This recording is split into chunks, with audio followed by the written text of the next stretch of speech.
Good morning, friends, ladies and gentlemen, colleagues. Welcome to the RSIS webinar on nuclear security governance in the Asia-Pacific, pathways to cooperation. Nuclear security is a shared concern in this region. You can see it in pronouncements by governments, in regional organizations, in regional forums. At the same time, it's gotten a lot of interest by all actors, not just within the region, but of course, globally. It is a shared concern, and the compelling reason for the interest in strengthening nuclear governance in the region is because all states use nuclear science and technology for various peaceful purposes, especially in industrial facilities, health and medicine, even for climate change adaptation, agricultural production, soil management, environmental protection, etc. However, the need for governance, or what we mean institutions, processes, norms, treaties that manage a range of issues has become also more important than ever. Without adequate regulatory oversight on the use and the handling of nuclear and radioactive material, the risk that such materials could be used in criminal, terrorist, or international unauthorized acts by a malicious non-state actor or actors can pose a threat to both national and human security. It is against this background that we have gathered experts to join us this morning and share with us their views on nuclear governance in the Asia Pacific. I'm very, very honored to introduce to you our distinguished speakers. As you know, we have this webinar will have two panels. So let me first introduce our first three speakers, starting with Dr. Trevor Findlay, who wears many hats. He's currently the principal fellow in the School of Social Science and Social and Political Sciences at the University of Melbourne.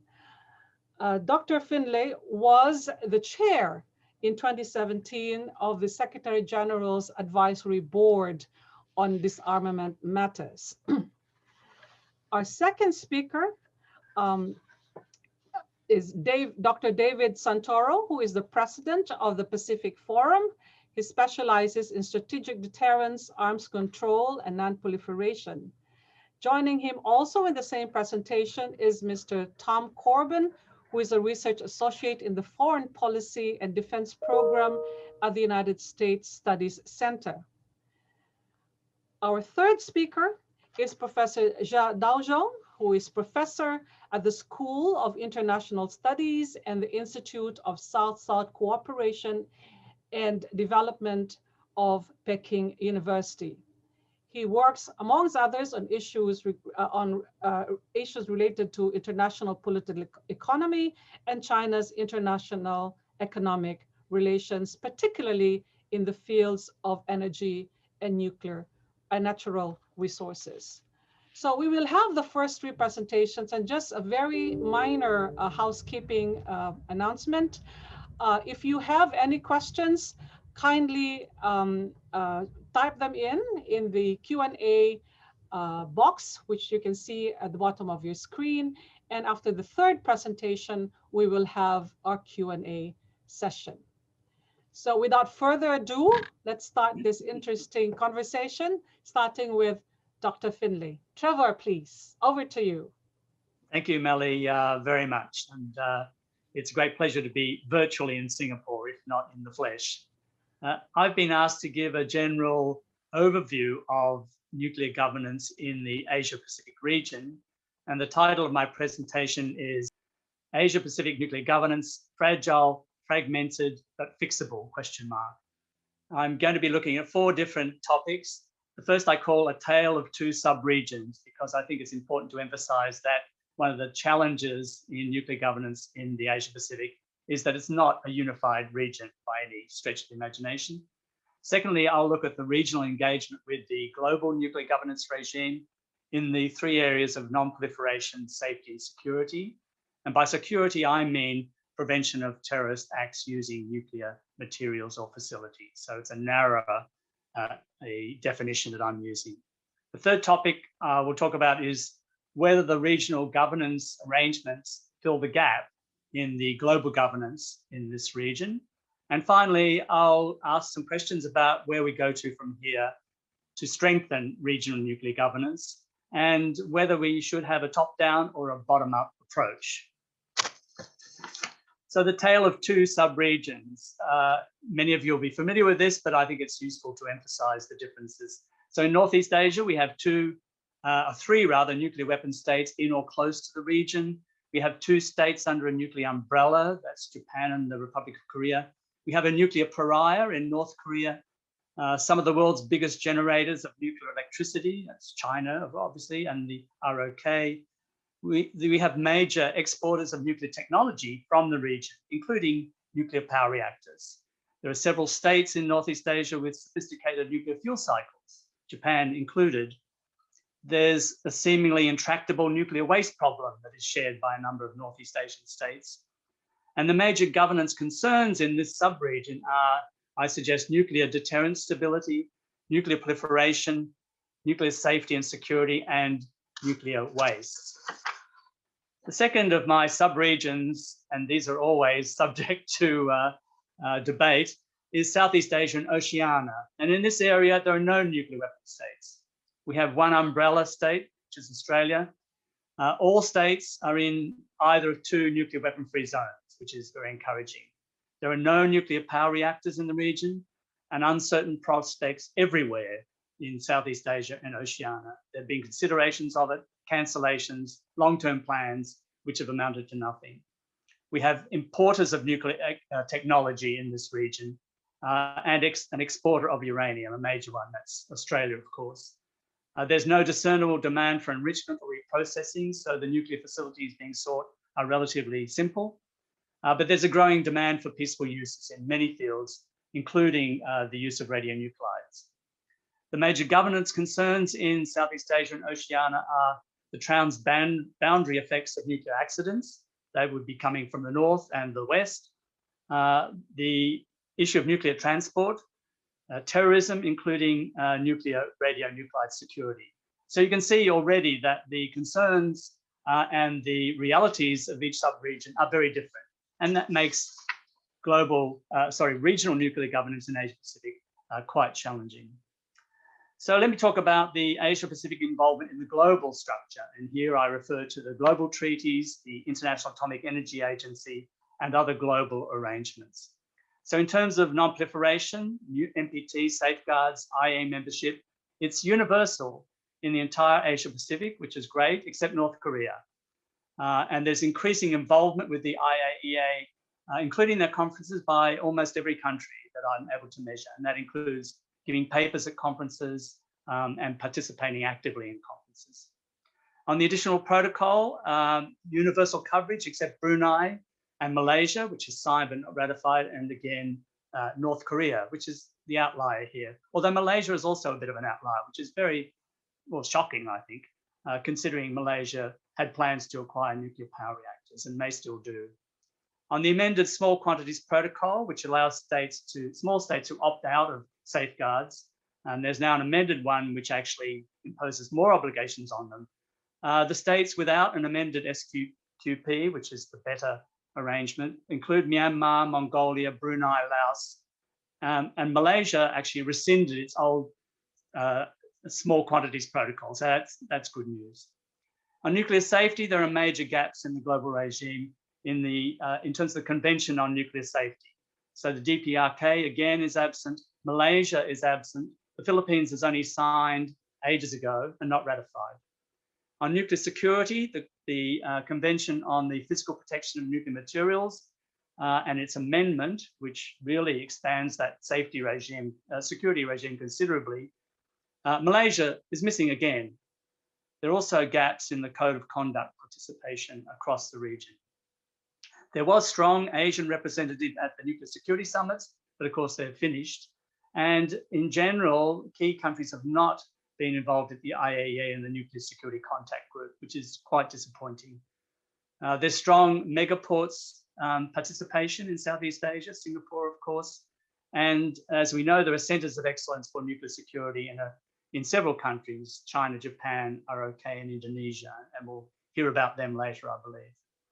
On compliance and implementation, there are strong legalistic tendencies in the region, I would say, but also a lack of transparency. For instance, regional countries do not post their obligatory reports under the Convention on Nuclear Safety. So let me turn now to the characteristics of the region's own governance arrangements.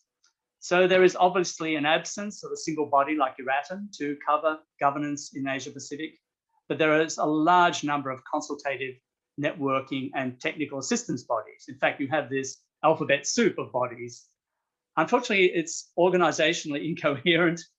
You have overlapping memberships and mandates. There is limited funding, resources, and human capacity, although in some cases that is improving. There is unfortunately a tendency towards grand declarations and plans, conferences, banquets, third opportunities, but follow-up is often lacking. The most comprehensive regional intergovernmental bodies, APEC and the East Asia Summit, tend to stay away from nuclear altogether. And ASEAN is a major player in multilateral energy policy coordination, they call it, and it does draw in external states through the Asian Regional Forum. But its main focus is really energy, not governance, and governance tends to be pushed down the list of concerns. Outsiders in Southeast Asia and outside have sponsored various initiatives, which is terrific. East Asia is also active, European Union, the IAEA, but really the region should not be reliant on external stimulus. It really should, for its own interest, stimulate governance initiatives within the region itself. In particular, there's no push within Asia Pacific to set higher regional standards than the IAEA promulgates, to have best practice as an Asia Pacific initiative. They tend to adopt what the IAEA recommends, which is often lowest common denominator, unfortunately, as agreed by the international community. So what can be done? There are several broad brush approaches I'd like to mention. One would be to abandon the Asia Pacific region-wide approach. So forget about trying to create something that will include every country. Second will be a top-down, what I call institutionalist approach.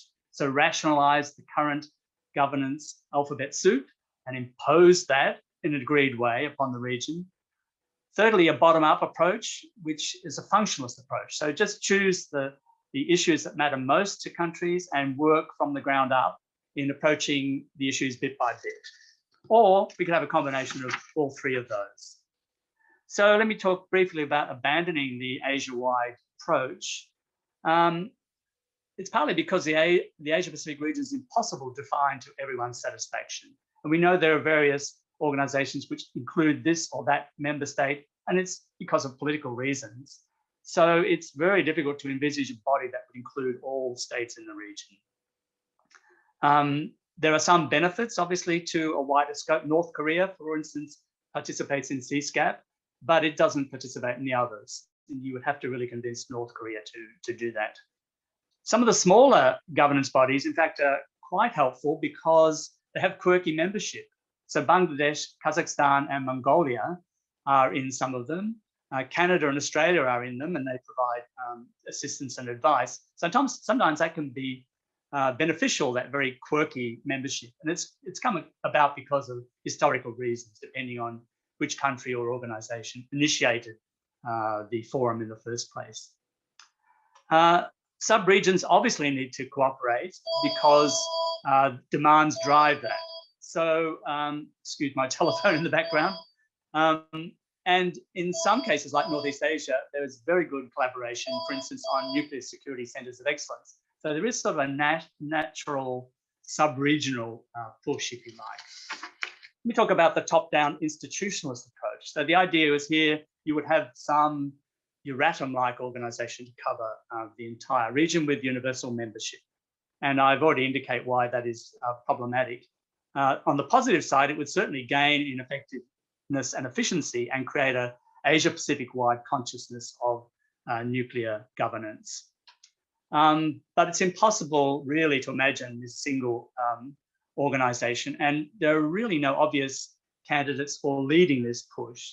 There's no one country which is willing to put itself on the line and say, okay, we're going to really campaign for this single organization. It just seems too difficult. In Southeast Asia, though, ASEAN has its own ASEAN-TOM, which is the obvious candidate to me for creating a sub-regional organization that covers all those areas I mentioned: non-proliferation, safety, and security. But again, it depends on leadership. Who within ASEAN is willing to drive this? Indonesia?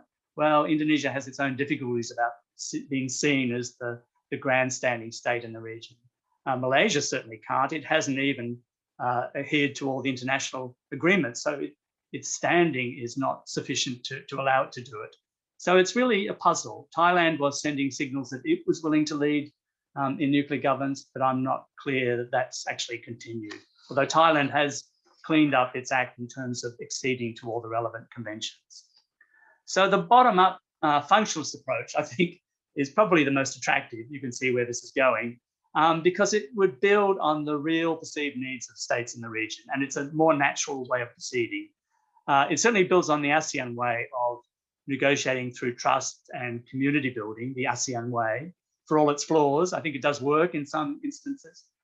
But moreover, it gives states a reason for implementing global governance. Like, it's pointless, I think, to say to states who have no ambitions for nuclear energy generation that, oh, you must have all these elaborate steps in place to prepare for that day. That doesn't make any sense. So really, it needs to be tailored to each individual country and collections of countries where their interests collide. And the areas where I think this is most possible are transboundary accident preparation.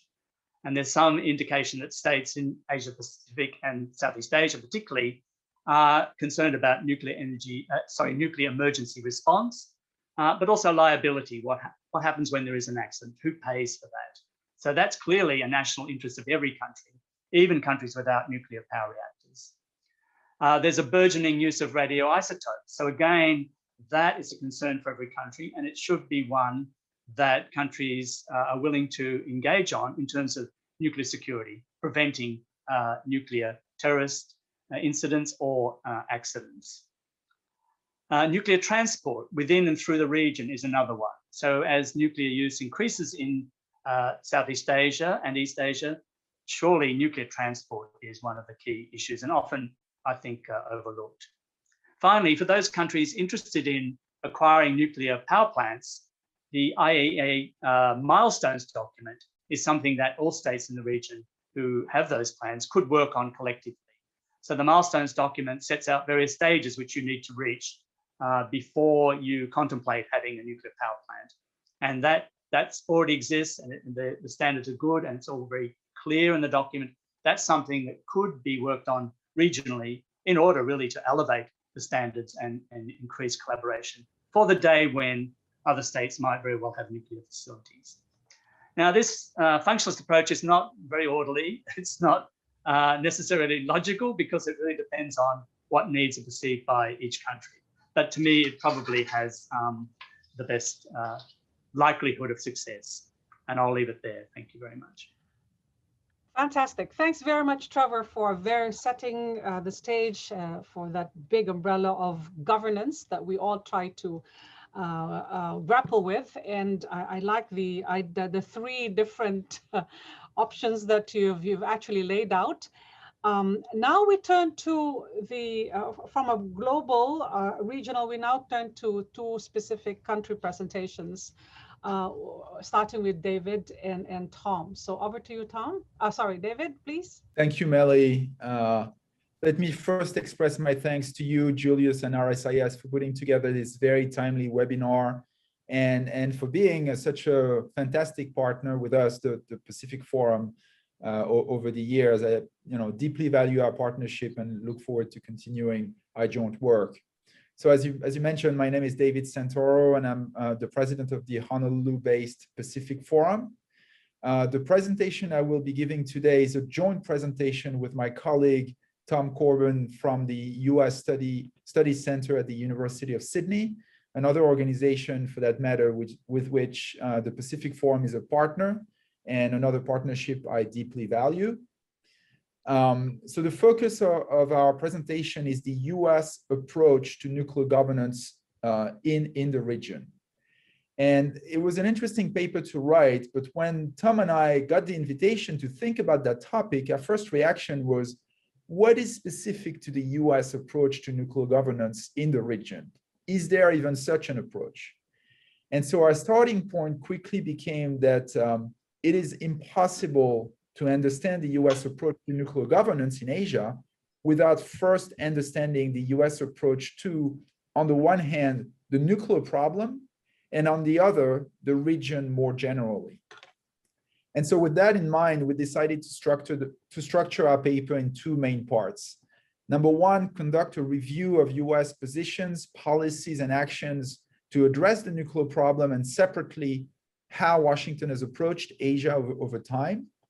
And then number two, analyze on that basis how the United States has approached nuclear governance in Asia, what to expect in the future, and then draw implications and recommendations for US policy.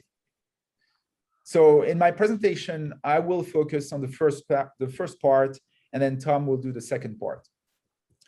So first, the US approach to the nuclear problem. What has been that approach? As I'm sure many of you know, after the nuclear revolution in the 1940s, there was a strong push for the United Nations to play an active role in maintaining peace and security, and in particular, in promoting nuclear disarmament. And so in that context, the United States, along with the Soviet Union and the United Kingdom, pushed, unfortunately in vain, for the establishment of an international commission to address atomic energy and weapons.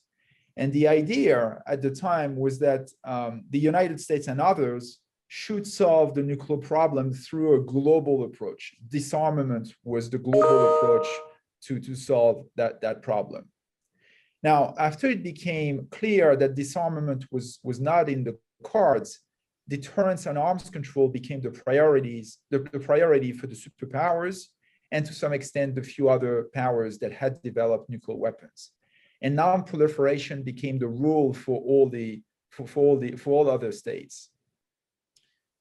The idea was that until disarmament became possible, states with nuclear weapons promised to regulate their relations and reduce nuclear dangers as much as possible, and then states without nuclear weapons vowed never to develop such weapons. That bargain became the bedrock, as I'm sure most people know, of the Non-Proliferation Treaty, which also guarantees the peaceful use of nuclear technology for all states. And so, while it gives different rights and responsibilities to different states, the NPT also was a global response to the nuclear problem.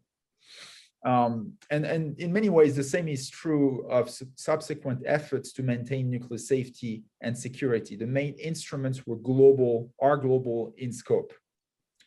Now, of course, there have been some regional level efforts as well. Think of Euratom, the Antarctica Treaty, and some nuclear weapons-free zone.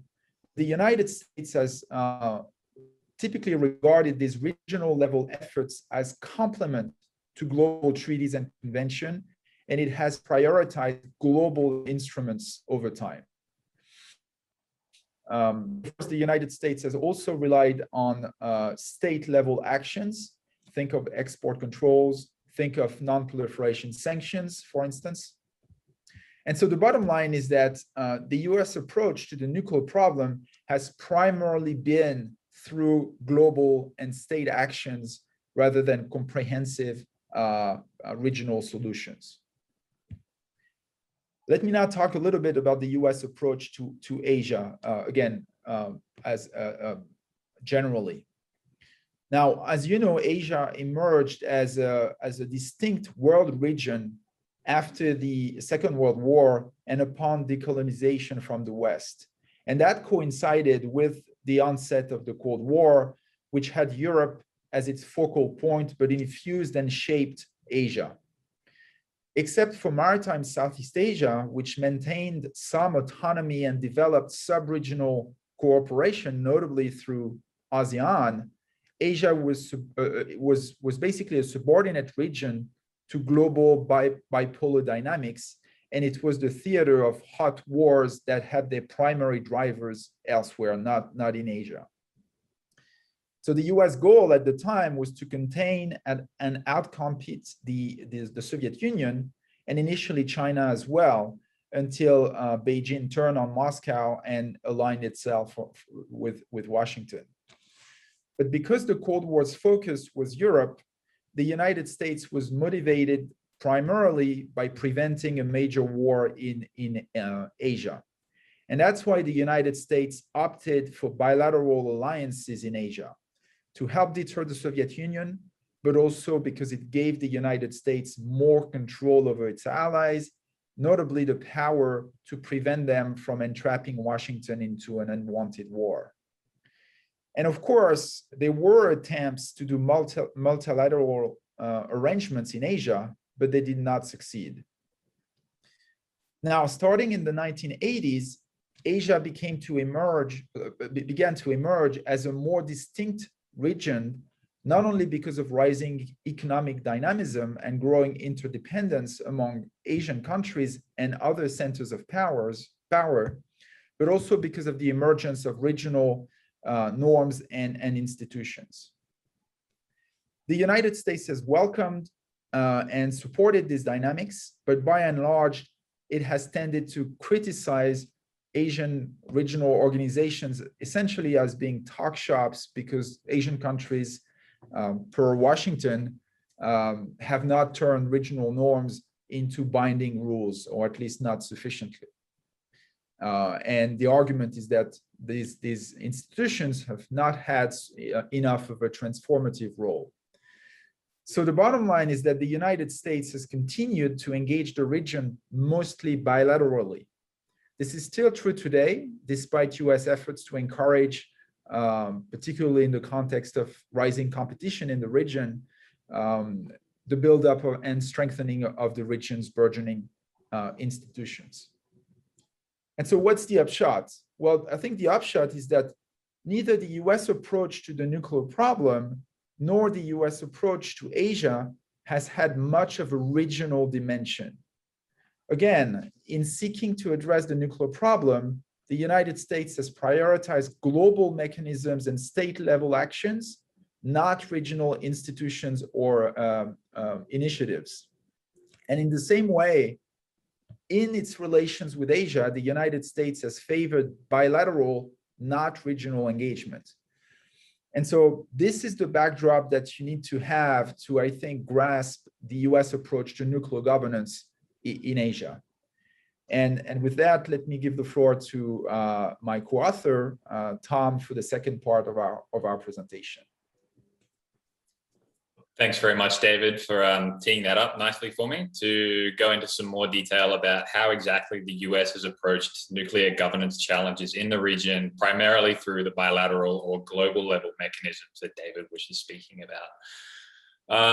So to generally sum it up, the US has approached nuclear governance issues in Asia in sort of four distinct ways by our reckoning, or through four different channels, if you will. So first of all, you've seen US approaches evident in its choice of the different types of tools in ad hoc responses to regional proliferation crises.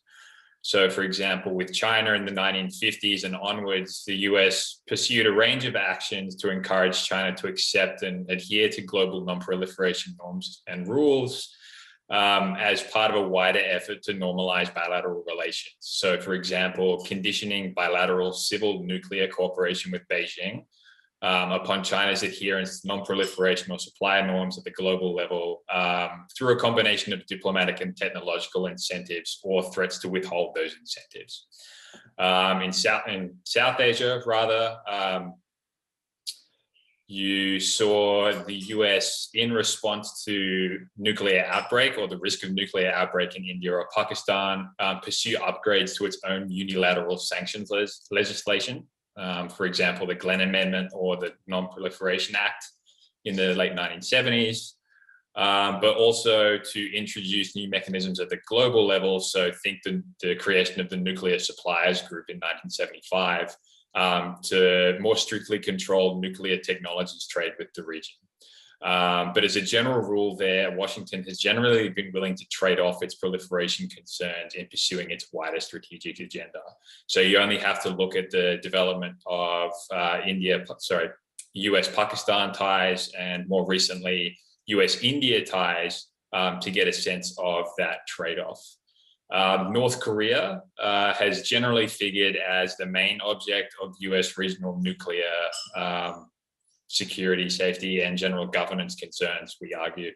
And Washington has employed a range of bespoke diplomatic initiatives, sanctions regimes, both at the bilateral and the global level, and a range of other economic and political incentives to try and dissuade North Korea from advancing its nuclear program or proliferating to other countries.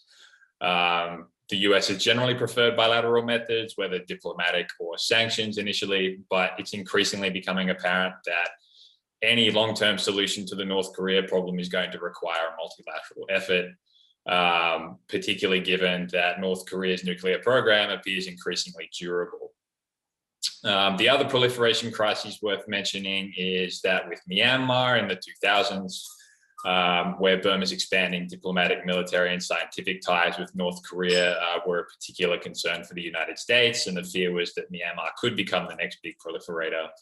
But ultimately, this turned out to be what appears to be a non-proliferation success story, with, again, the US tying a good non-proliferation behavior to a wider normalization of diplomatic ties.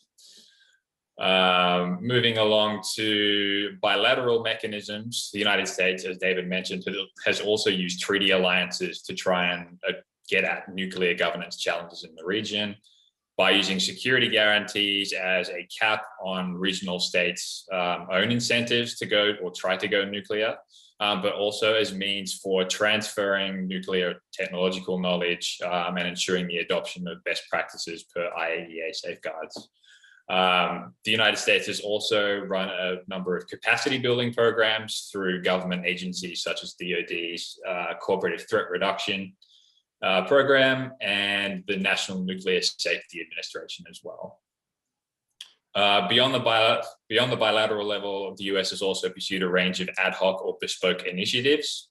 So there have been port and interdiction type initiatives such as the PSI, the Proliferation Security Initiative, which was intended to counter the perceived spiraling risk of WMD proliferation in the early 2000s.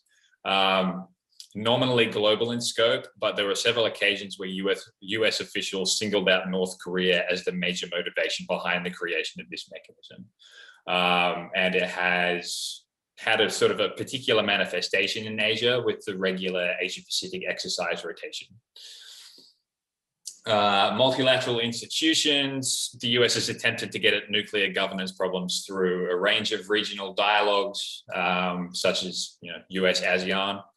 Bilateral dialogues, proliferation concerns were flagged as concerns in the early 2010s, but very quickly sort of slid down the agenda there. Otherwise, at the ASEAN Regional Forum and the East Asia Summit, to sum it up briefly, the US has generally used these forums as means for promoting global non-proliferation and nuclear security agendas, or for promoting its own bespoke initiatives in the region. Should also mention track 1.5 or 2 dialogues such as that headed up by Pacific Forum, major findings and recommendations from which have generally been fed into the East Asia Summit and ASEAN Regional Forum. So just some quick conclusions before I wrap up. I know I'm running out of time. It's apparent the US has not really grounded its nuclear governance concerns or its approach to these concerns in an Asia-Pacific context. But has favored bilateral, coalition-based and or global mechanisms to get at these problems. Notwithstanding some success, these initiatives have rarely reflected a complete Asian membership.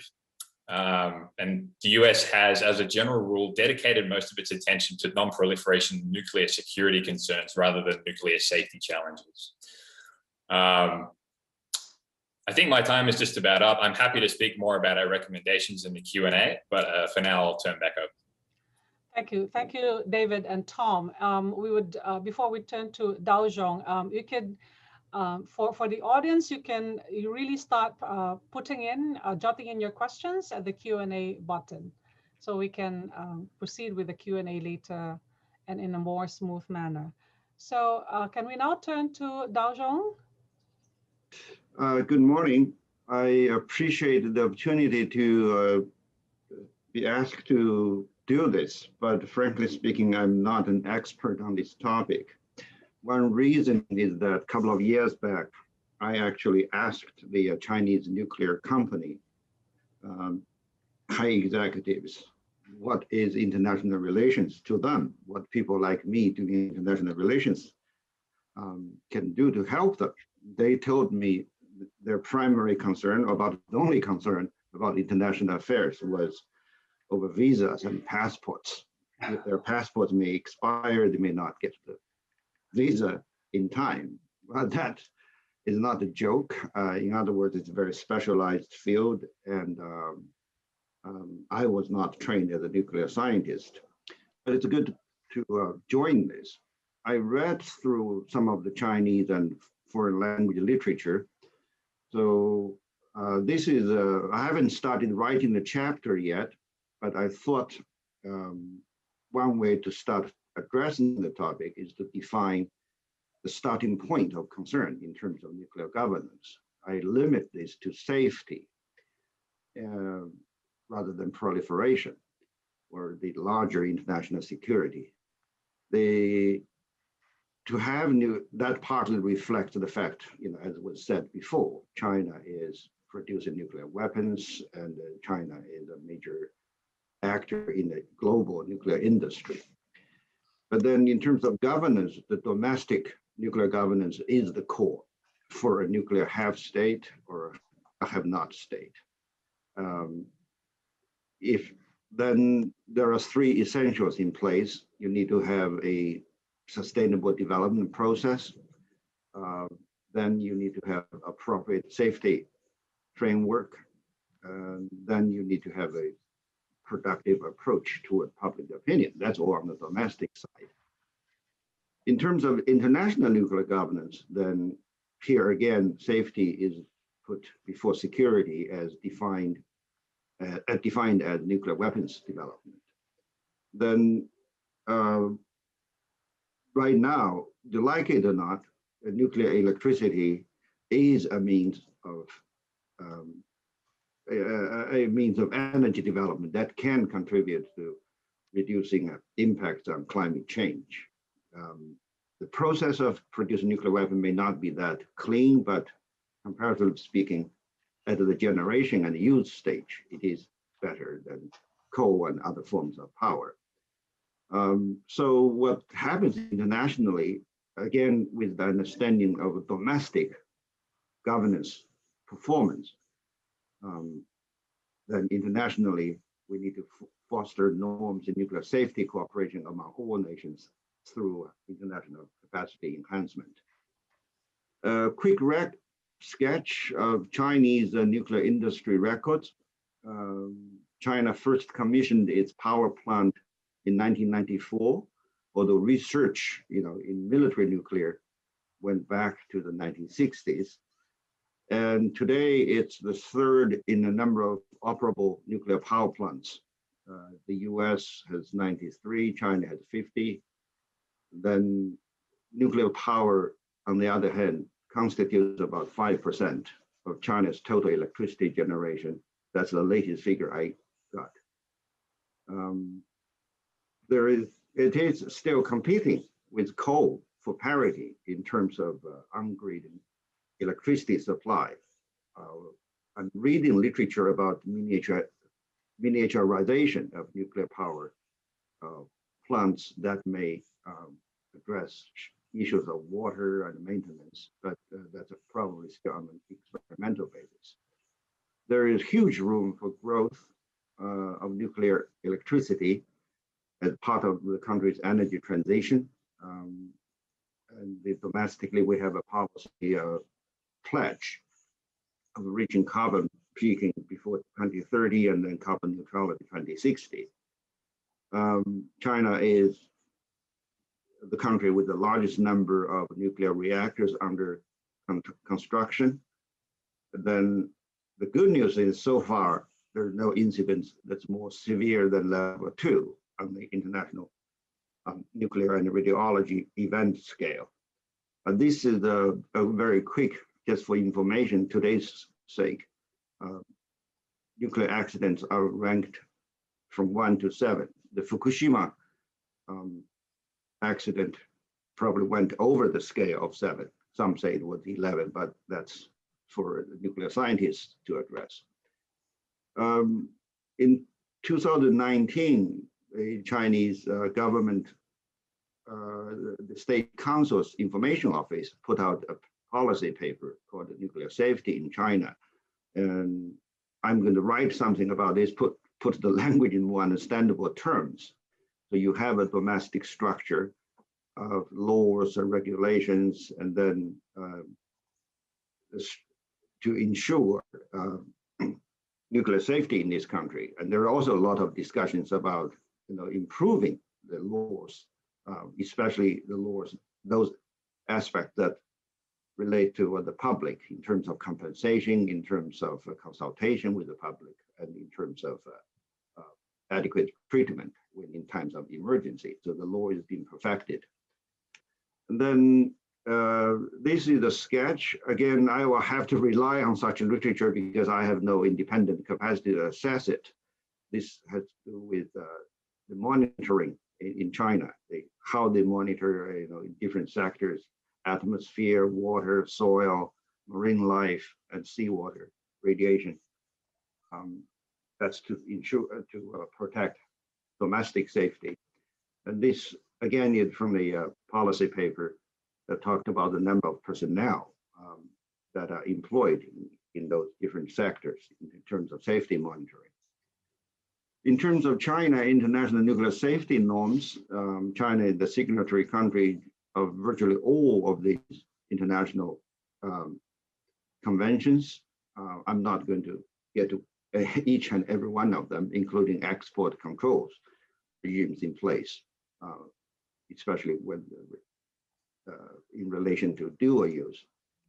Of all these international conventions or institutions, the IAEA is treated as the core of nuclear safety institution, and there is a seamless cooperation with the IAEA. On a country basis, in terms of nuclear safety, China works with mainly France, the United States, Russia, Japan, and Republic of Korea. There are some details we can do in the writing, but again, that how to decide what is what requires background knowledge. I don't know if I have that. But in any case, as was mentioned before by Trevor, we have a nuclear safety and security network, and then you have the Asian nuclear safety network as well. China is an active participant. On the safety side, China and the United States have put in place a number of mechanisms, a dialogue mechanism. There is a Nuclear Security Center of Excellence, and there's also a training center here based in Beijing. But I'm not so sure what has happened to these efforts as a result of the tension, overall tension in diplomacy over the past several years of what's going on, but I'll need to work on that as I write up the paper. Now, in terms of Chinese policy, or let's say assessment of nuclear sector development, again, this is the focusing on application of nuclear technology in power generation and other possible areas. We have a forum for nuclear cooperation in Asia. A number of countries, including China, are in. It covers a number of areas on the utilization. And then obviously China, Japan, and Korea each has an active nuclear industry. Since 2008, there has been annual cooperative initiatives, efforts, the Fukushima accident led to further strengthening of such technical cooperation. With Southeast Asia, most of the discussion is done under the ARS framework. My understanding is that the ASEAN-China capacity building on civilian nuclear energy, there was a mechanism in place led by the ASEAN Center for Energy and the China General Nuclear Power Corporation that's based in Guangdong. But I haven't really read a lot of update about what happened after 2016, either in English or in Chinese. What about Southeast Asia? In a very surprising way, Chinese literature on nuclear energy development in Southeast Asia is rather spotty. Just about each and every time you have a major initiative out of ASEAN or a country, Chinese writers, including those in the industry, try to keep track. But then I would think there are very few, if any, let's say, blueprint type of proposal for how China should engage. It takes more of a sit-back approach. Partly it's a history. Indonesia and the Philippines were very early to develop their own nuclear projects, including Malaysia, without much of a Chinese involvement. And then in the case of Vietnam, obviously you have geopolitics. Then one of the very recent papers actually looks at Rosatom as exemplary in building up a market in Southeast Asia. I have seen papers that track what Rosatom does in Vietnam, Thailand, Cambodia, Indonesia, and Singapore. But then here the key is to foster human resource development in prospective countries. China did initiate a graduate level nuclear human resource training program in 2016 at Tsinghua University. I have to look, if you judge by the public announcement, graduates participating, the country of graduates participating in that program, Indonesia and Malaysia sent students. I personally, when I visited the Guangdong Nuclear Power Company in the Daya Bay near Hong Kong, I did learn that there were Thais and Cambodians going through technical training there at the power site. But then China does export nuclear technologies, but then to Southeast Asia, right now the market is not ready for complete reactor sets, but then Chinese industry writers, nuclear industry advocate, getting into the market and have them understand Chinese nuclear companies. For example, the Guangdong Nuclear Power Station is very heavily involved in wind power development. I'm sorry, solar power development in Malaysia. That's promoted as a way of, fostering a future acceptance of Chinese nuclear power company. But then, in terms similar to what Trevor was saying, the Chinese, in terms of the international structures for relating to Southeast Asia, it seems to me, my impression is that Chinese observers would like to see the IAEA as a key agency in terms of upgrading Southeast Asian readiness rather than China taking the lead. And then in terms of what future prospects, I would think for China, the Chinese nuclear industry, power industry, or electricity, power, by power I mean electricity, has a record of performance in nuclear safety. That's a plus. But then there is stiff competition internationally, including with established companies from other countries. That there are numerous cases, right? This competition covers is related to reactor design, quality control, and then regulatory competence. And the really difficult issue for China is the know-how in all the three stages: construction, operation, and maintenance. You cannot really, or nuclear is very different. It's similar to, but more serious than a high-speed train. You don't want to be totally responsible, right? As if you look at some of the Chinese complete turnkey projects in transportation in Africa, without sufficient local know-how, it's going to be a terrible, terrible burden. But then adding to that, you have geopolitical concerns about dependence on China overseas, both in geopolitical terms and financial terms, that how that's already playing out in Europe, how that works here in Asia, we don't know yet. And there are some uncertainties from overall China's relation with the United States. For example, you have sanctions imposed by the United States on each and every of the three Chinese nuclear power companies. And then there is a research institution also on the US sanction list. The restrictions from the United States has to do with export, re-export, and transfer of those companies of US commercial and dual-use goods, software technology. It's rather comprehensive. So these are issues of a concern. So if I conclude, I think for worldwide and also for the region, nuclear safety is one of the few issue areas of success in international governance. We have had accidents, but nevertheless, there's been no lessening of efforts to learn from each other and to cooperate. China is likely going to stay the course in working with the existing international safety regimes. And in terms of Chinese contribution to international nuclear governance, it will center on maintaining safe development of nuclear power sector within the country. I think that's continues to be the core.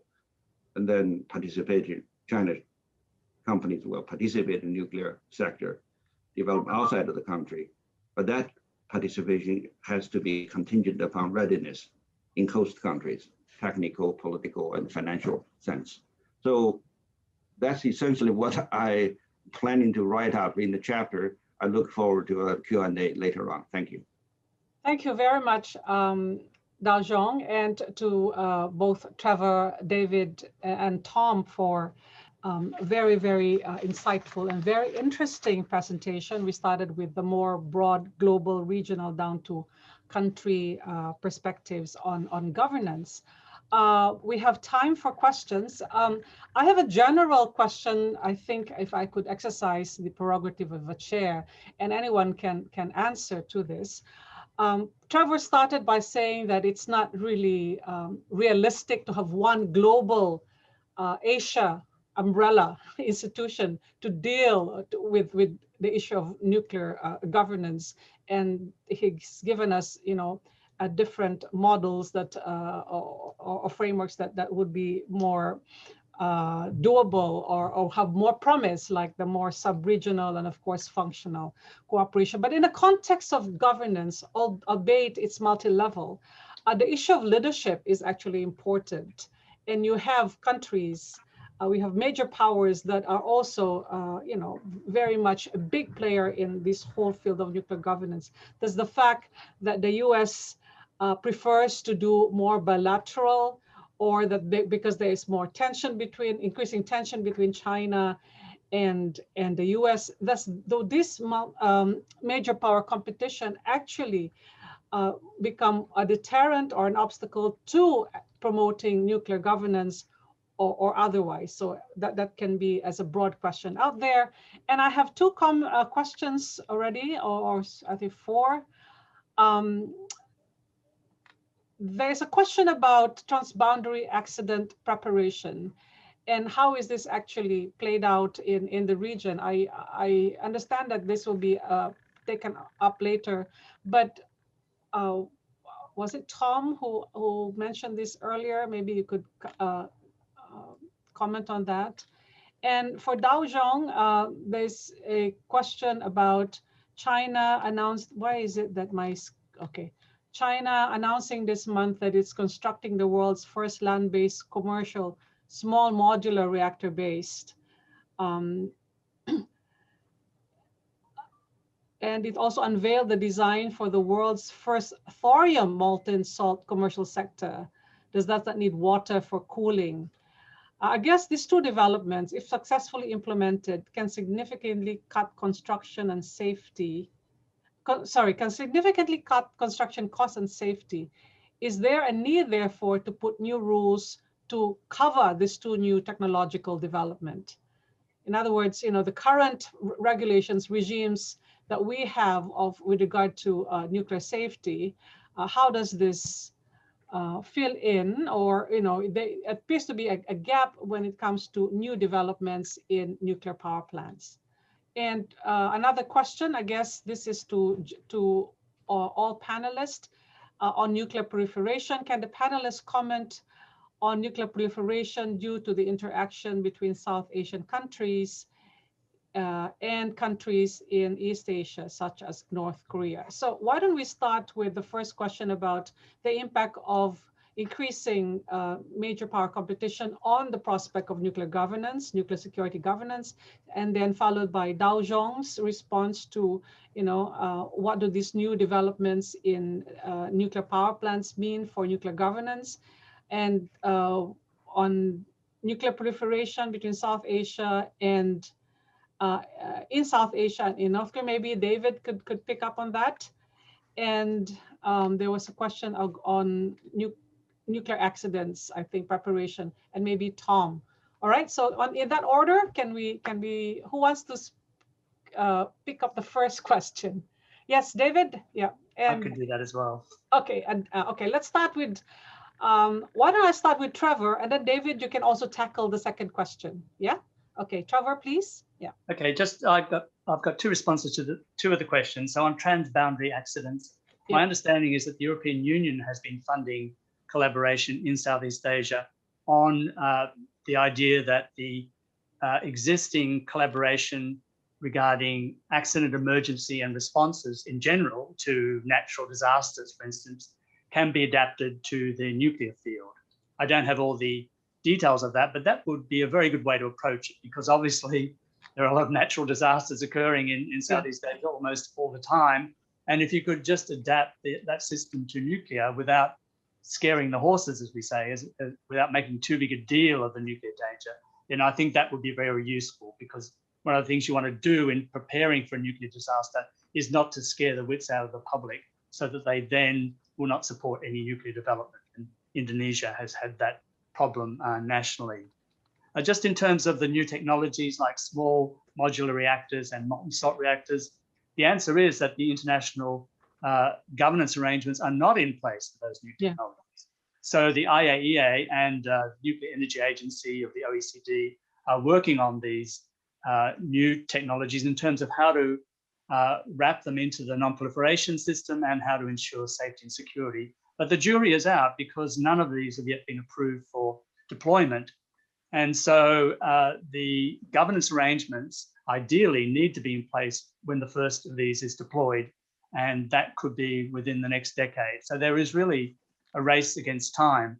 But in terms of the Asia Pacific, they obviously should be contributing to the debate on the global standards for these new reactor types. But also this would be a good initiative regionally, particularly the growing interest in small modular reactors. That could be a peg on which to hang closer regional nuclear governance cooperation. Thank you. David? Thank you very much. Great questions. I wanted to pick up on the SMR question, but Trevor's answer is fantastic. So I too, I'm concerned about the fact that right now there are no regulations in place to really absorb what may be coming. So this is certainly an area of concern. Let me just, so I've noted 3 questions of the list that I wanted to address. One is, whether or not nuclear governance is going to be impacted by rising competition in the region and beyond. And, you know, for a long time, I thought that this would be an area, that nuclear governance would be an area that could be insulated from competition. And, you know, because safety, you know, you can sort of isolate safety and security probably even better, a lot better, in fact, than non-proliferation. The reality is, the more I dig on this issue, is the more I discover that it is causing problem. And one of the things that I've discovered is that in 2015, a US-China center, I'm sorry, I'm losing my words, Center of Excellence on Nuclear Security was established in China, and cooperation was proceeding well. Now, the last I checked, the cooperation had decreased significantly at the center. And so I think that unfortunately, if competition continues, we'll see cooperation on nuclear governance decrease as a result as well. Second point, Mely, about your question about top down and bottom up, and I guess this gets at, you know, presentation as well. I would tend to agree that bottom up is the preferred approach, especially in Asia. That said, I also sort of picked up on what you said, Mely, the need for strong leadership and the need that, you know, there is a role for also some kind of a top-down approach. So I would not necessarily divorce them. I think you really need both. But I think we certainly should emphasize the bottom-up approach more than the top-down. So that would be my response to that. And then the question on non-proliferation, you know, in an edited volume I released 2 months ago, one of the questions was whether the competition, nuclear competition in South Asia, would then sort of fuel competition in the US-China relationship, because China would be responding to what is happening in South Asia. This would have an impact on the United States and have a general sort of, you know, cascading effect on the whole region and probably beyond. The reality is that, or at least what we've discovered, is that the competition that is taking place in South Asia seems to be fairly insulated. So there is no sort of spillover effect, at least not yet, that are taking place from South Asia to China and then onwards. So this is the conclusion that we've drawn for now. Okay. Can I now turn to Daojiong, if there's any of the questions you'd like to respond? Yeah, I cut and paste the questions in the Q&A window. Let me say that these reports about new technologies or even safety matters, it's useful to compare different reports.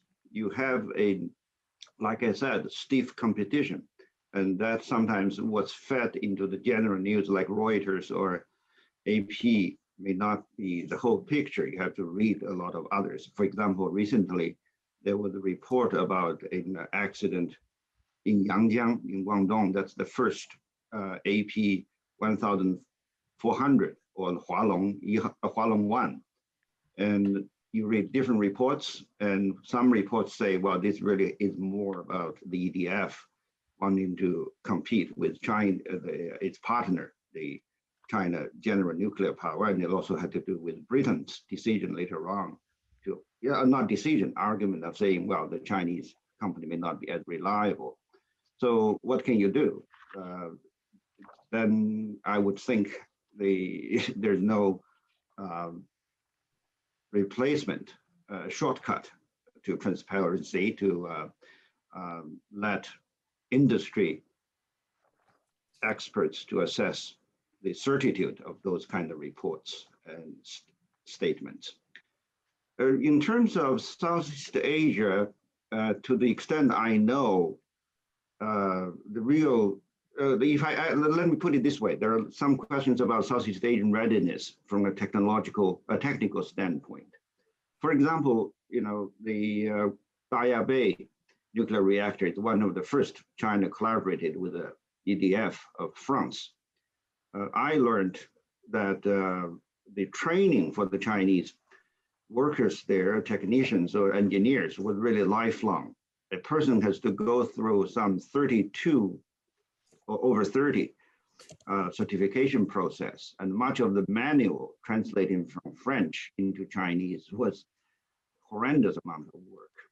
You have a culture element there, well, in addition to language. I can imagine similar things may be going on if you have a Chinese project in Southeast Asia. And that's why earlier I mentioned that for the Chinese nuclear industry, they look at the Russians' approach of doing the groundwork every day, regardless of actual decision of a Southeast Asian country.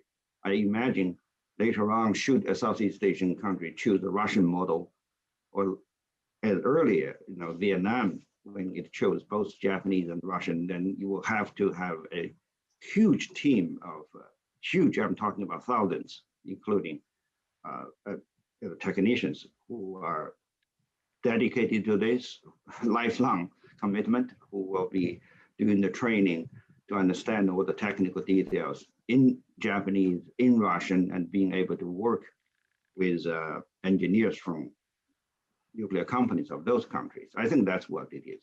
In terms of finance, that's not really a huge issue because nuclear power reactors now are, easily have some 40 or to 60 years of lifespan, and then you can work on that. It can also generate new research.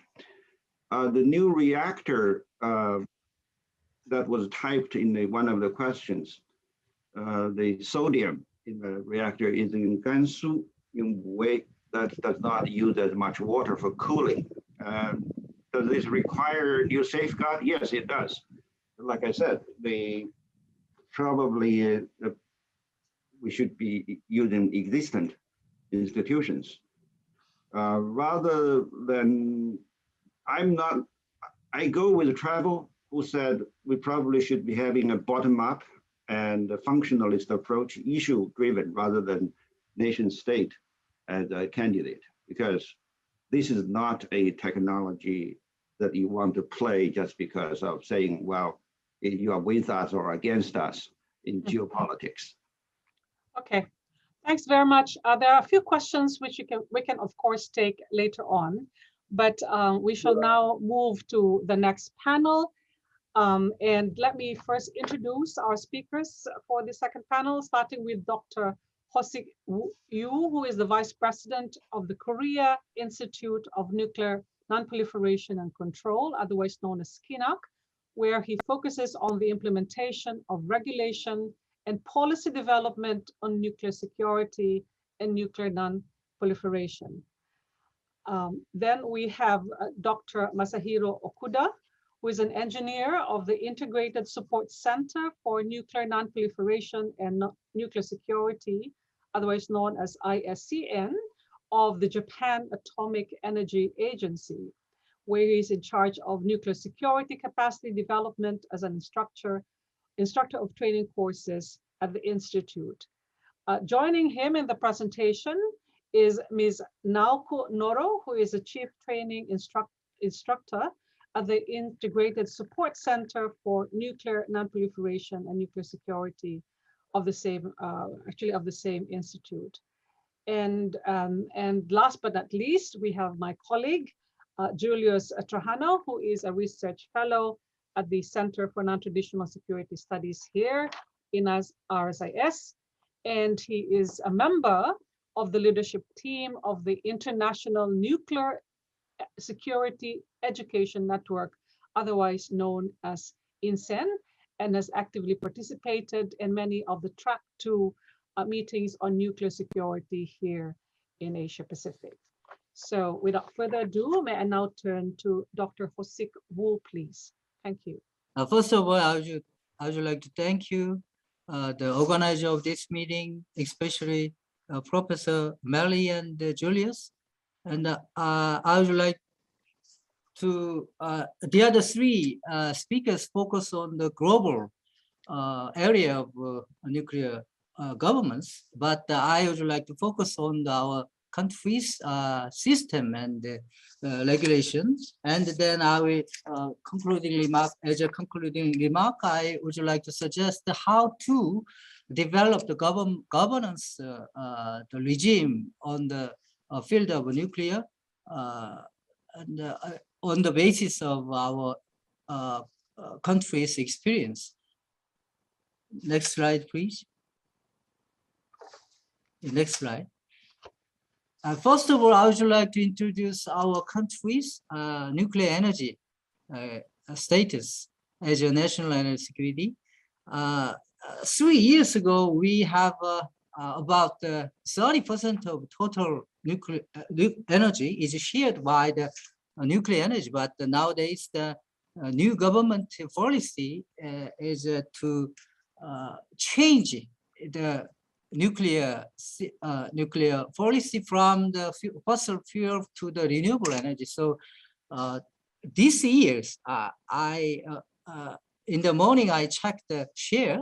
Is just about 22% of energy is shared by the nuclear, and currently 24 operating reactors and 5 under constructions, and the 2 reactors, Gori 1 and the Walsung Unit 1, is on the decommissioning process. And 2009 and 2010, our reactor export to the UAE and the research reactor to Jordan.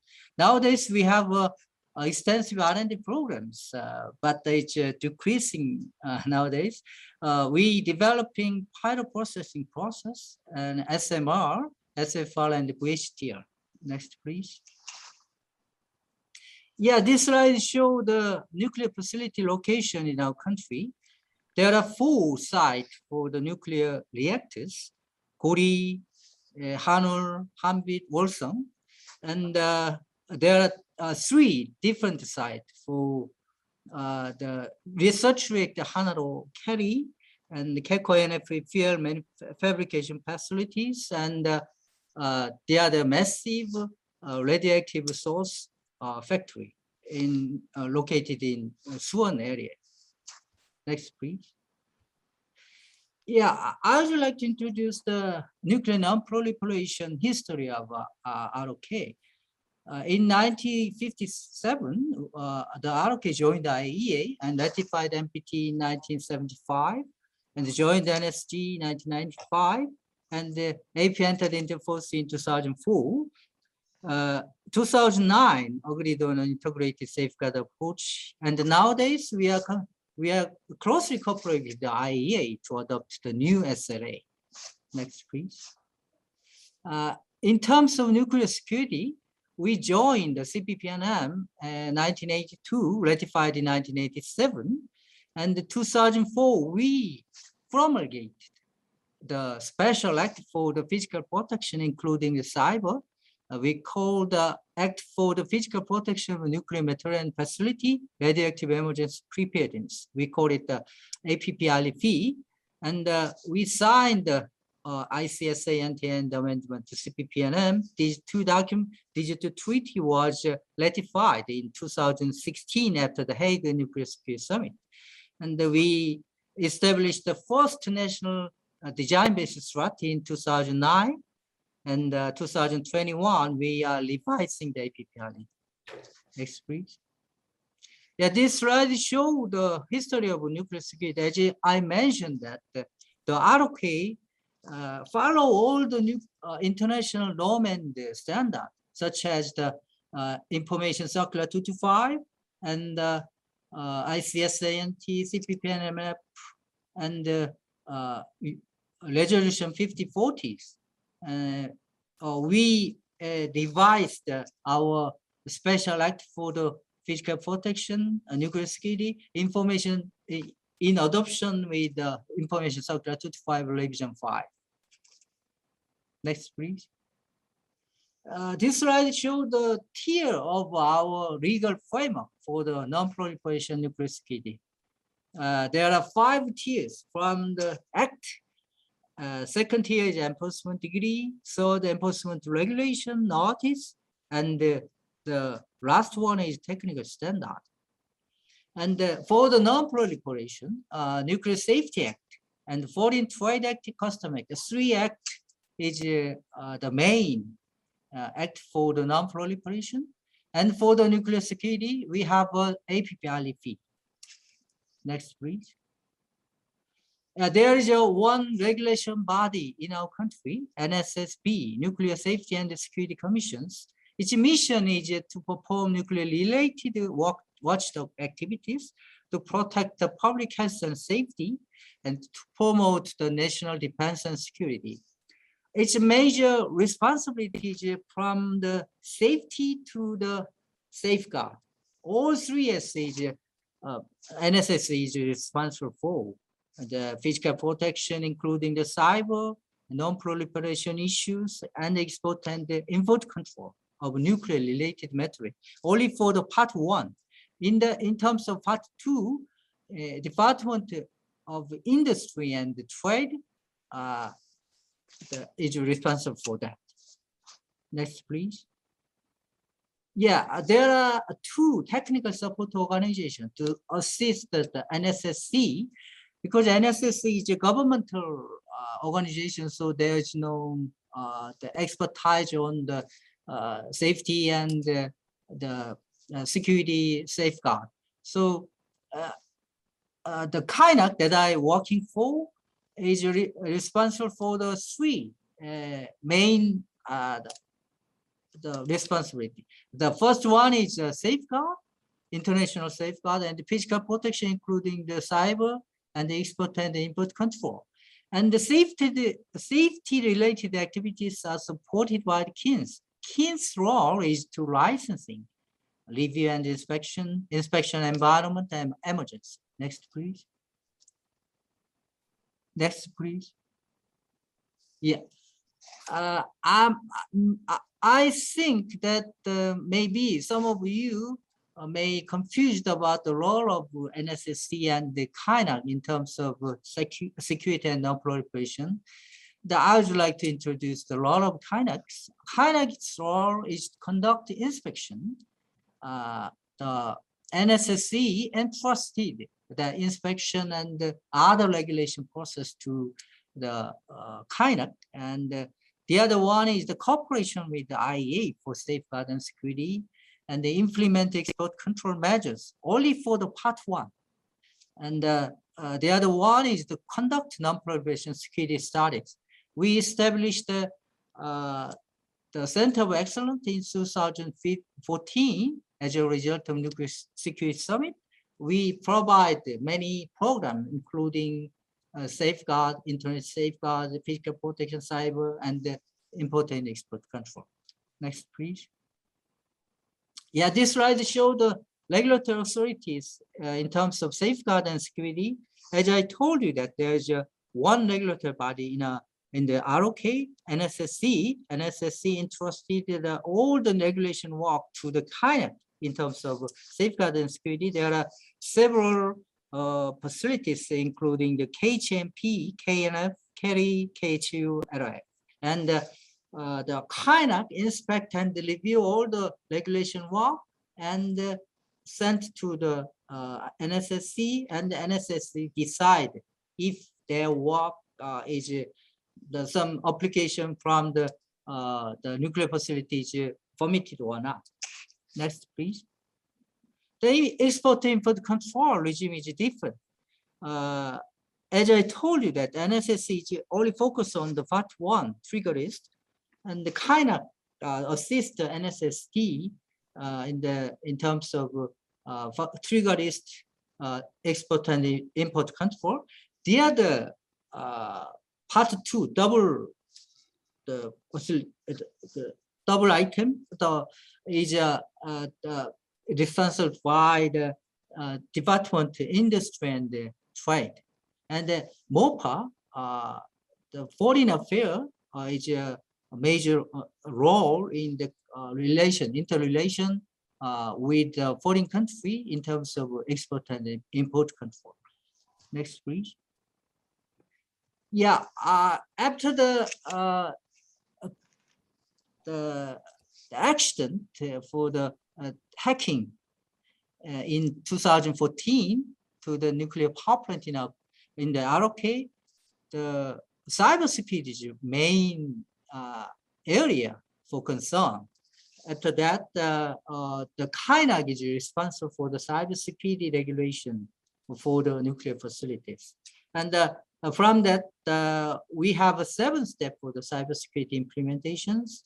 The first one is a cybersecurity team, and step 7 is a technical control. We finished all the 7 steps. We applied for this 7-step for the inspection process.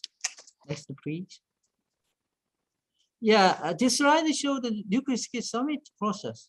The ROK is has been actively participated in the nuclear security summit the process. Personally, I attended all these 4 nuclear security summit, and after each nuclear security summit completed, our regime of nuclear security was improved. After the Washington Nuclear Security Summit, we established the NSSC, and the NSSC, second NSSC, which was held in Seoul in 2012, we revised the national DBT, revised the FPRE, and after the Hague, we established the INSA and ratified NSS, the ICS-ANT, and the amendment to CPPNM. Next, please. Yeah, this part is international cooperation. We have many different countries' cooperation programs. Among them, the other Southeast Asia cooperation program also exists.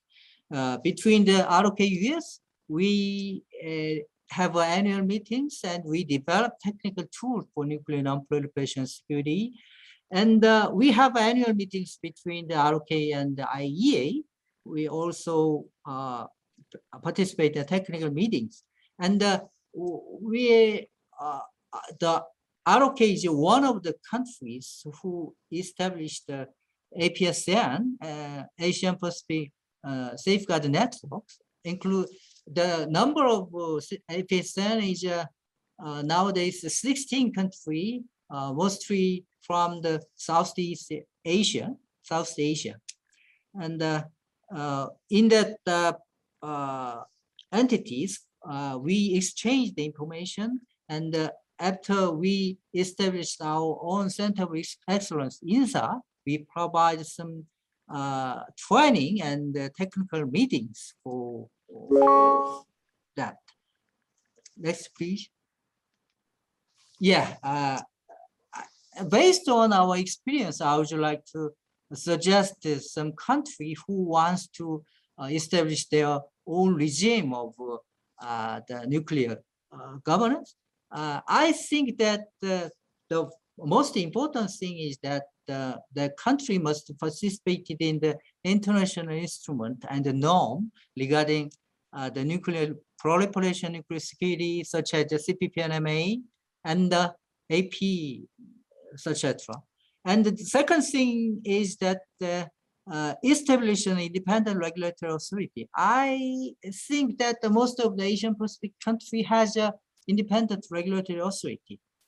And the third one is very important because in terms of safety area, the other two, safe security and the safeguard, is not fully financed. So allocate proper resources to implement regulation in terms of security and the safeguard is very important. And they expand the training program. If possible, mandatory program is very important. In our country, it's very helpful for us to raise the awareness of nuclear security and the nuclear non-proliferation by implementing the mandatory programs. And the other thing is I would like to suggest to use other countries' center of excellence. There are 60 center of excellence around the country. In the East Asia, Japan, Korea, China also have a center of excellence. It's open to the Southeast Asia. Its use is very important. And lastly, but least, I would like to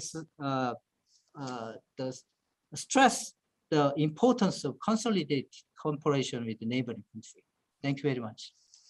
Thank you. Thank you so much, Dr. Yu. Now can we turn to Dr. Masahiro, please, and Ms. Naoko. Okay, thank you very much for your kind introduction. First, I would like to thank RSIS and Nanyang Technological University for inviting ISCN for this very important event with other distinguished speakers. So my name is Naoko Noro. I'm from ISCN JAEA. So this is the Center of Excellence in other countries, just Dr. Yu mentioned. So we are the regional training center. And today I'm with my colleague, Dr. Masahiro Okuda, to present Japan's contribution to nuclear security and non-proliferation. Our paper is focusing on Japan's effort on the human resource development assistance in the region on nuclear non-proliferation and nuclear security. Next, please. So as the only country to have suffered the devastation caused by the use of atomic bombs during the wartime, Japan has actively promoted nuclear non-proliferation as well as the peaceful uses of nuclear energy and led global efforts in this effort.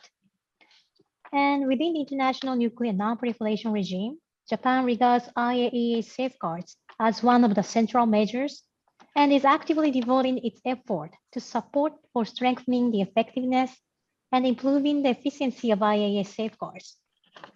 And we are also a strong advocate of the universalization of the additional protocol to the safeguards agreement.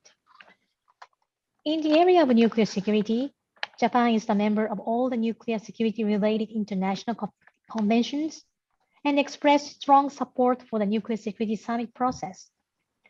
Japan is leading the transport security gift basket and developed good practices, implemented tabletop exercise, and hosted the world's first Transport Security International Symposium in Tokyo in 2019.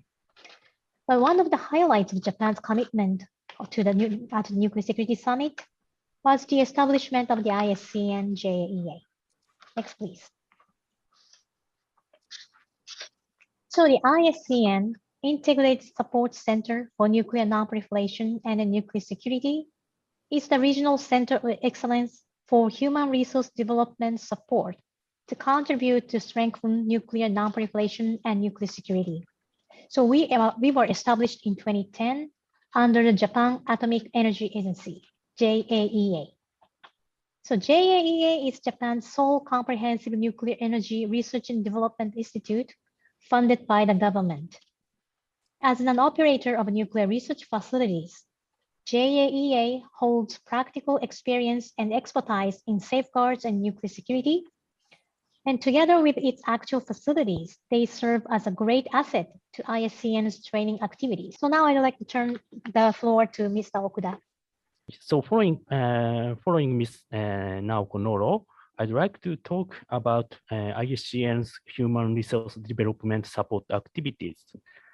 So here, we show 3 categories of ISCN's human resource development support. The first is International Nuclear Non-Proliferation Framework course. This course is conducted at a relatively early stage of HRD support to our support target countries. Just content of these courses is, for example, explaining the international instruments related to nuclear non-proliferation, especially safeguards and nuclear security, and what kind of domestic system and any other measures should be implemented in response to these instruments. This course will provide an opportunity to awareness raising on nuclear non-proliferation and nuclear security. And a country will use this course to identify what they need to do to establish or to strengthen their nuclear security and nuclear safeguards governance. Some of these may be the development of laws and institutions, include establish regulation authority and maybe installation of infrastructure or necessary equipment. And human resource development will be one of needs of the country. And ISCN provides training on nuclear security and nuclear safeguard, especially state system of accounting for and control to meet needs on human resource and contribute to human resource development in our support target countries. Since establishment of ISCN, 197 courses have been held and approximately 5,000 persons participate. Next, I'd like to explain detail on nuclear security and safeguards training. So this second and third bullets are advantages of ISCN as it was established as a part of Japan Atomic Energy Agency. JAEA's position and experience as an operator in field of nuclear security and safeguards can be utilized for training. For example, how to installation and how to use security equipment with considering environmental condition or site operation, and how to declare their nuclear amount from the view of operator. In addition, ISCN offers several training courses for practitioners to visit Hiroshima or Nagasaki to learn the reality of atomic bombings. This visit provides an opportunity for participants to learn what happened as a result of nuclear security event and nuclear proliferation. Next, I will talk about our training tools. We use a virtual reality system to learn physical protection design concept and safeguards activity in a virtual hypothetical nuclear facility, as well as an exercise field that allows students to practice using equipment similar to actual use in physical protection. Safeguards training also includes hands-on training using non-destructive assay equipment used in safeguards. ICN uses this tool to provide practical training to countries that are in process of considering or planning the introduction of a nuclear facility. Also, I have focused on IS training. We also have a program to accept practitioners and students from the foreign countries as visiting researchers. So this is my explanation. So finally, I'd like to invite Naoko-san again to conclude our presentation. So Naoko-san, please. Thank you, Dr. Okuda. So for the, as Masa just described, ISCN has been supporting for Asian countries to strengthen nuclear non-proliferation and nuclear security through human resource development support activities. And for the future activities, we will utilize any available resources to improve our activities. So the COVID-19 pandemic brought a new challenge to human resource development support. However, at the same time, it gave us an opportunity to expand our tools for HRD support to include online or virtual tools. So we are going to use those tools to improve our activities as well. And in Asia, we are lucky to have such a strong collaboration with our Chinese and Korean training centers, SNSTC and Kainak INSA respectively. And Kainak INSA was just mentioned in Dr. Yu's presentation as well. So we have been collaborating for effective HRD support for the region and now discussing to support Asian countries to develop the training infrastructure.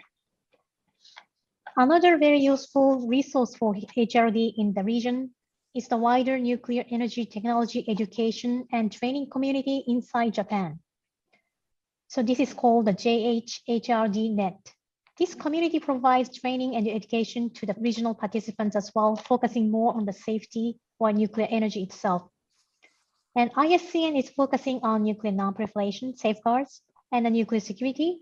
But those who involved in peaceful use of nuclear energy, such as nuclear power program, also they need to have awareness of nuclear non-proliferation safeguards and the nuclear security as well. So by collaborating with this JN-HRD network, ISCN will be able to effectively reach out to these wider stakeholders. So ISCN has just celebrated its 10th anniversary last year. So we will continue our efforts to support HRD of the region and thus contribute to Japan's policy on nuclear non-proliferation and nuclear security. So thank you very much for your attention. Thank you, Dr. Masahiro and Naoko. Thank you both. Now, without further ado, we'll now turn to Julius, please. Thank you, Professor Mely, and to my fellow panelists. For this short presentation that I don't have slides, but for my discussion, let me maybe defend or highlight the importance of regional cooperation and regional networks with the focus on Southeast Asia. And in this discussion that I have, bear in mind that the context of what I'm discussing on nuclear security is not just about nuclear weapons or nuclear power plants, but also the other peaceful uses of nuclear science and technology. And in Southeast Asia, there's plenty of applications, ongoing applications of nuclear science and technology being made by individual Southeast Asian countries. And whether in addressing various non-traditional security issues such as health, security, environmental protection, including addressing pollution. As mentioned earlier, there's robust application of nuclear technology in the agriculture, in industry, and scientific research. And with this, it is critical that nuclear technology, in particular the peaceful use, or in particular nuclear and radioactive materials or isotopes, are secure. And there's a need to ensure that these materials used for peaceful purposes do not have or do not get into the hands of people who have malicious and criminal intentions. Therefore, nuclear security regime has to be strengthened as we expand the use of nuclear technology in addressing many of the global issues and national and regional problems that we have in Southeast Asia. Adequate regulatory oversight on the use, transport, and handling of radioactive materials and strong nuclear security detection architecture are therefore relevant. And since its establishment in 2013, it was mentioned earlier, the ASEAN-TOM, or the ASEAN Network of Regulatory Bodies on Atomic Energy. Some of our participants here are actually members of this ASEAN-TOM because it's a network of regulatory agencies that have an oversight on the peaceful use of radioactive isotopes in the region. So ASEAN-TOM is the key driver of regional cooperation in nuclear technology and nuclear safety and security in Southeast Asia. It has been conducting regional capacity building projects on nuclear security for all member states in collaboration with the International Atomic Energy Agency, the European Commission, and other ASEAN dialogue partners like the United States, the ROK, Japan, China, Australia, Canada, and among others. And we have seen gradual progress in updating relevant nuclear security policies and ratification of relevant conventions, although there are still loopholes by individual ASEAN countries. But there are still key challenges to nuclear security in the region in terms of low awareness among key stakeholders, the gaps in national legislative frameworks, and inadequate resources in many aspects, capacity issues, among others. Regional cooperation would significantly help enhance, therefore, nuclear security in the region. A crucial role of the state is to establish and maintain a comprehensive legal and regulatory framework that can foster a strong national nuclear safety and security regime. It has been frequently emphasized that establishing an independent nuclear regulatory body and ensuring a robust nuclear safety and security regime are all national responsibilities. They are all the responsibility of individual states. But there's a big room for regional cooperation. Regional cooperation is vital, especially here in Southeast Asia. In order to address human resource capacity issues in Southeast Asia, ASEAN-TOM conducts several expert missions among themselves, like how Thailand sends its experts to Cambodia and Laos to help these countries. There are workshops, technical cooperation projects with international organizations like the IAEA and the European Commission. So ASEAN-TOM ably serves as an interlocutor between ASEAN and external partners concerning nuclear security capacity building assistance. Nuclear security is a crucial regional agenda identified by ASEAN-TOM, by the ASEAN, and by the East Asia Summit, given the importance of improving nuclear security capacity and awareness among state and non-state stakeholders in Southeast Asia. ASEAN-TOM workshops and meetings allow countries such as the ROK, China, Japan, and the US, which all have robust nuclear energy programs, to share their good practices and safeguards in security and offer technical cooperation projects with Southeast Asian countries. In 2019, ASEAN and the IAEA inked the practical arrangements to drive cooperation basically between the region and the IAEA in nuclear science and technology and nuclear 3S. The IAEA has been an important partner to ASEAN through its robust technical assistance with ASEAN-TOM since 2013. And one important initiative is the ASEAN-TOM IAEA regional project on nuclear security. And such project was intended to strengthen ASEAN-TOM members' regulatory capacities for licensing, inspection, and enforcement for the security of radioactive materials and associated facilities. And it highlights the increasing attention being given by the region, particularly by the regulatory agencies, to the security of nuclear and radiological materials and their relevant facilities. In terms of American and ASEAN cooperation in nuclear security, there's an ongoing training project between ASEAN-TOM and the United States National Nuclear Security Administration. Its project is known as Exercise Development Training Series. It's launched in 2019, and the project is a regulatory-led event that seeks to enhance member states' capabilities to prevent, counter, and respond to acts of radiological and nuclear terrorism. And the series includes a training workshop and 4 exercises, tabletop and field exercises, covering topics such as material theft, export control, smuggling, and incident response. It also involves a train the trainer exercises, equipping the regulators with fundamental skills required to plan and evaluate their own exercises and to provide detailed instructions on how to lead nuclear security tabletop exercises. This particular initiative within the United States and ASEAN is also in line with the East Asia Summit leader statement on nuclear safety and security issued in 2018. The ASEAN-TOM is also working with South Korea in nuclear security projects, such as nuclear forensics. It's all actually, this information are all available in the website of ASEAN-TOM, whereby they explain what the type of cooperation they have with ASEAN dialogue partners. Regional cooperation can help member states of ASEAN also to strengthen emergency preparedness and response capability.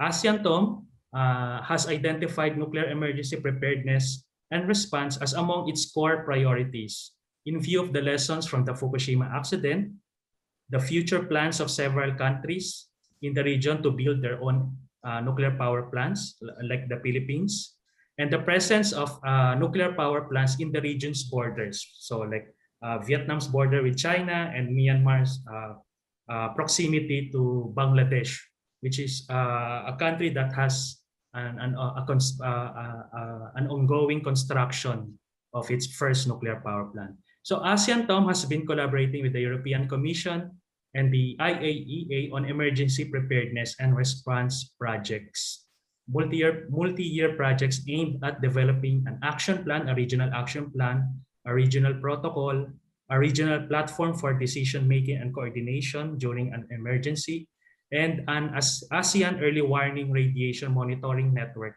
equipped with a regional data exchange platform.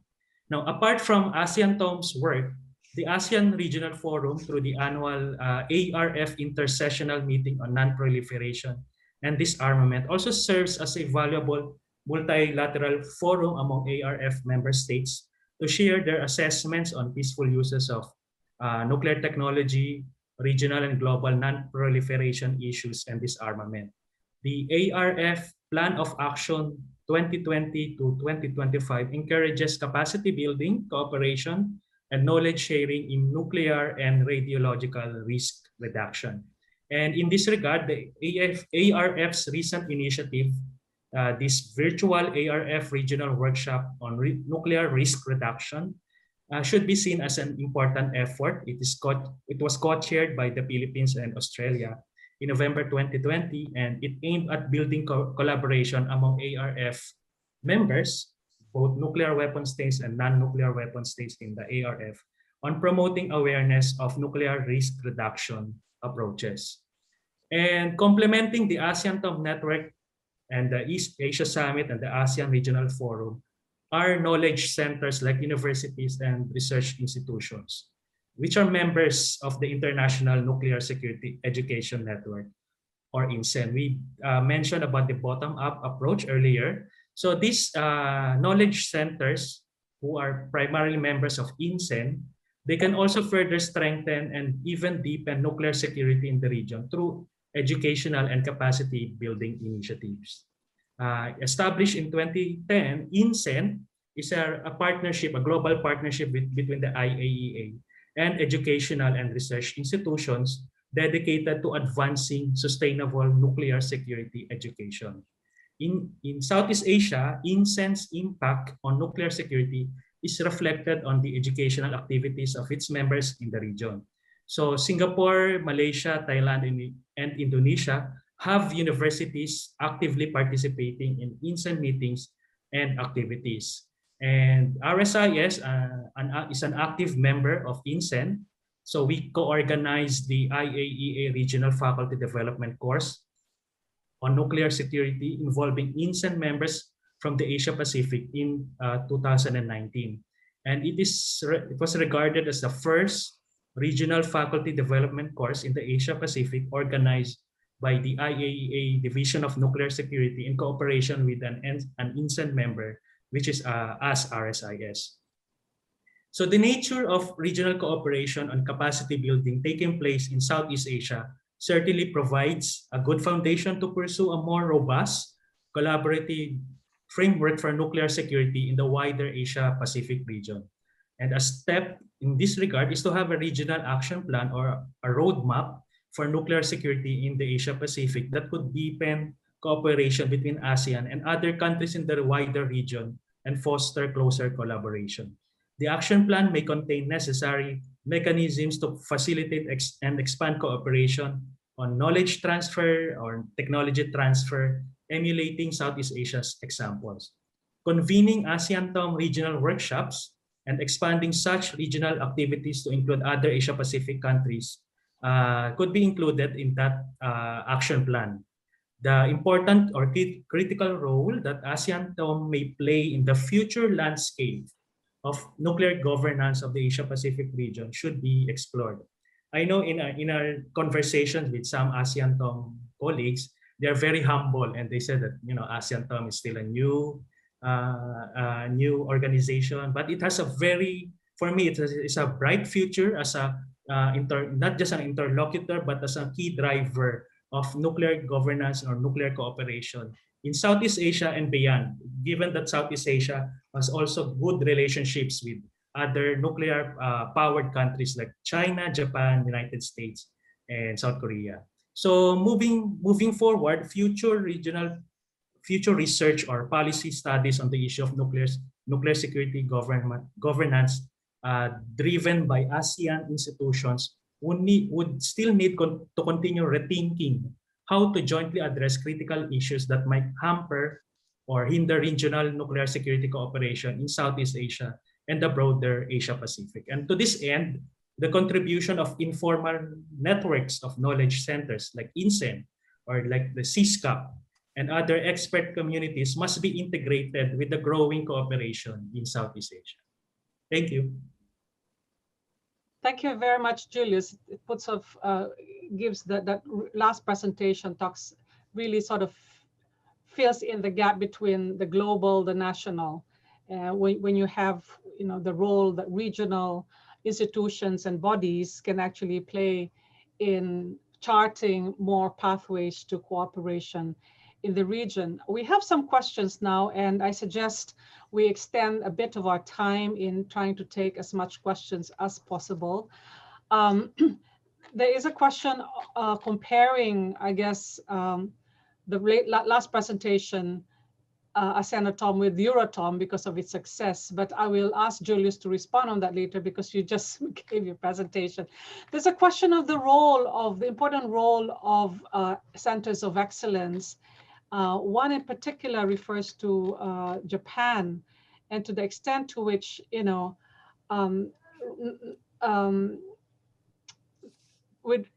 with regard to nuclear risk, I think you have presented this, but maybe you want to elaborate more about the role of ISCN and the relationship with ISCN and regulators like TEPCO, for example, in actually making sure that the risk is actually reduced. There's also, we can cluster that, I guess, with also the question about the release of where is that, if I can see it clearly. Sorry. Yeah, there's a question about the release of contaminated water. So perhaps our Japanese participants can respond to that. I would like to, I guess, also on it's although this is he spoke earlier. To Trevor, because Trevor talked about, the preference, I guess, for more functional cooperation, because sometimes regional bodies, do a lot more meetings and talkings rather than getting things really done. And that's a very candid assessment, that there are many of I think people in the room that will agree to that. But there's a specific question that, with this is particularly the context of Southeast Asia, with all of these things that they're doing, and of course the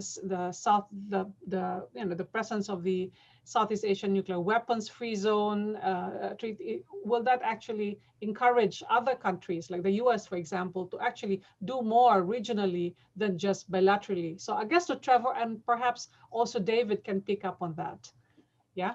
And then later on, I'll turn to Julius to talk about the comparison between Euratom, and ASEAN-ATOM. So can we start with our Japanese colleagues first? Yeah. Who would like to answer that question? Thank you very much. This is Naoko. Yeah, Naoko, yeah. So thank you very much for the question. And let me repeat the ISCN's roles and responsibilities. So ISCN is the regional training center of excellence on the nuclear non-proliferation, safeguards, and nuclear security. So our focus is limited to nuclear non-proliferation and nuclear security. So the safety-related issues is not our mandate. So this is our mission, is to contribute to strengthening the non-proliferation and the nuclear security in Asia. That's our responsibility. So this is our so that's again the safety risk assessment. Those are not our mandate. And regard the relationship with the TEPCO, we have the training program for the domestic audiences. So we train the people, the domestic operators as well for our nuclear security and also the part of the safeguard training.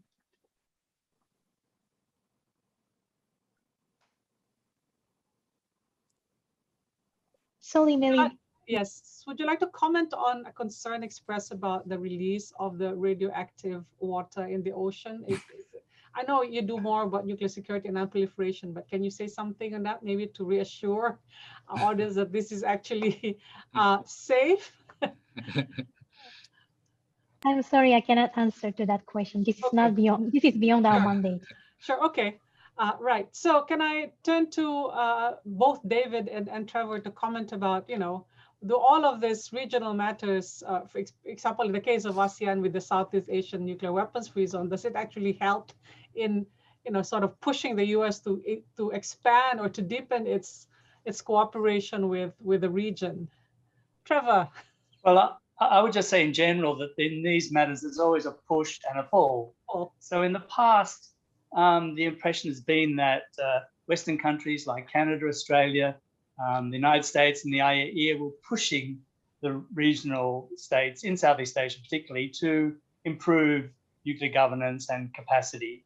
Now, from what Julius reports, there's also a pull factor. So having established that they have these regional interests and activities, they want to pull the external states further into collaboration. So it seems to me that both those processes are great. I mean, how that works out with the United States, I won't comment on, but certainly in terms of the IAEA's involvement, for a long time, they've been trying to get the region to be interested in these matters. And I think finally that's paying off and you have a mutually beneficial relationship going on. So I think that's all to the best. Thank you. David? David? Yes, thank you. Well, I agree. I mean, I think, as I said, the United States traditionally has approached the region bilaterally, but I think that this may be changing a little bit and that we may actually be engaging, or that the United States may actually be engaging the region a little bit differently and investing a lot more in existing forums. And this is certainly something that the Biden administration has stressed as being something that is important. I haven't seen so far specific action in regional organizations and mechanisms that deal specifically with nuclear governance. So I haven't seen change in that area. But two of the things that the Biden administration stressed is the role of alliances and multilateral organizations. So I would think that when the time comes, it trickles down to specific nuclear governance organizations. Thank you. I think before I turn to Julius, there's a question to Dr. Hosik Yu, which I think is interesting. In June 2021, the United Nations Open-Ended Group on Cybersecurity agreed on a consensus report on common expectations for responsible nation-state behavior. So the question is, how critical is cybersecurity as being part of nuclear security governance?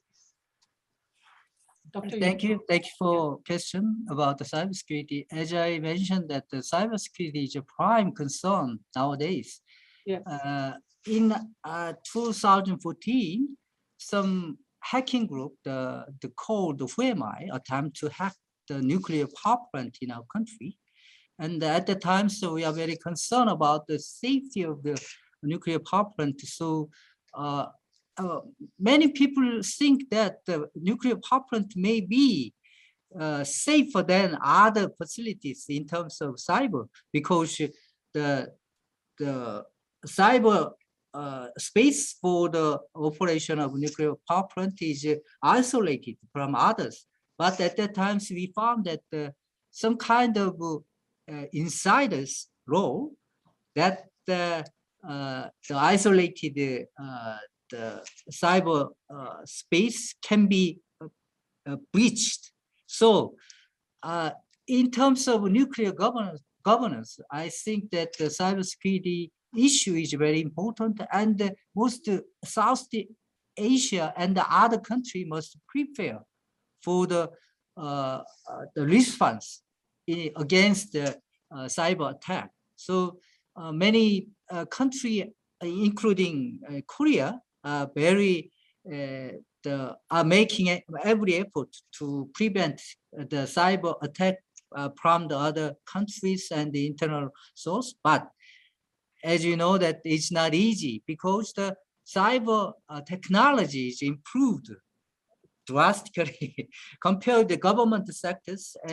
The private sector's technology improvement is very rapidly. So the more advanced, or more invest, and the more capacity building must be the exit on the development of cybersecurity response. Thank you.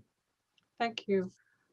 Maybe that's a good way to also now bring in Julius, because there's a question on that related topic, on whether this is actually part of the regional discussion, or is it even already in the agenda of ASEAN Atom, from what you know, and then you can segue to the question about Euratom. Yeah, Prof. So quickly, so I was reviewing the November 2020 meeting of ASEAN Atom. So I think their main focus right now is, and in my conversation with Yutana, their main focus right now is the emergency, to really establish a protocol for emergency preparedness and response. So probably cybersecurity will come in later, but right now I think their focus right now is to finish what they have started years ago. So in this case, the emergency preparedness and response.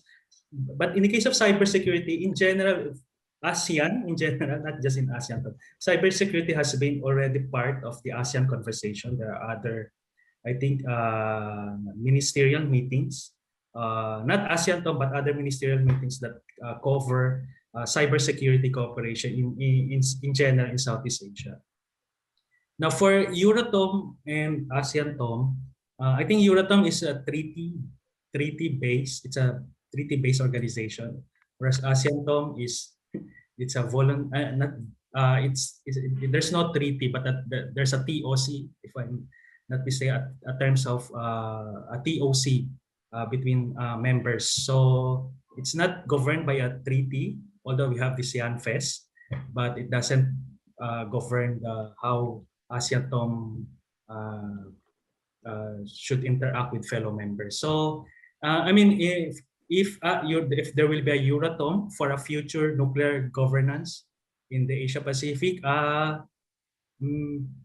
highly doubt it, because sometimes in East Asia we tend to have just more voluntary kind of cooperation, but it depends on the issue. But treaties in nuclear security or nuclear safety, the best approach should always be that countries subscribe to the existing conventions, global conventions, instead of having a regional treaty. But there's still gaps in the participation of Southeast Asia and Asia Pacific countries in key nuclear security and safeguards conventions. So the best approach is still to subscribe to those conventions, so we will all be on the same page when we interact with each other. Thank you.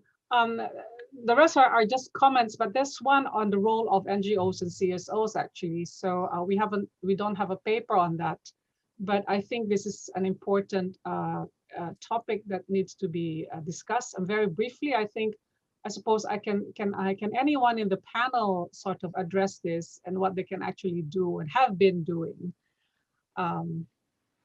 Anyone? I'm looking at Trevor because I can't see you. Yeah. Well, obviously NGOs and civil society in general have a great role. Yeah. But they certainly need to be given access to government officials and government organizations to be able to operate effectively. If they're just kept at bay, then that is not very helpful. And one thing in the region that is problematic is transparency. So NGOs and civil society don't always have access to the information, even from websites, not from government reports on compliance with the Nuclear Safety Convention, for instance. So that is something that governments should try and attend to, because especially in the nuclear field, you need to bring the publics along with you. And we heard from our Chinese colleague that they put emphasis on consulting communities and gauging public opinion.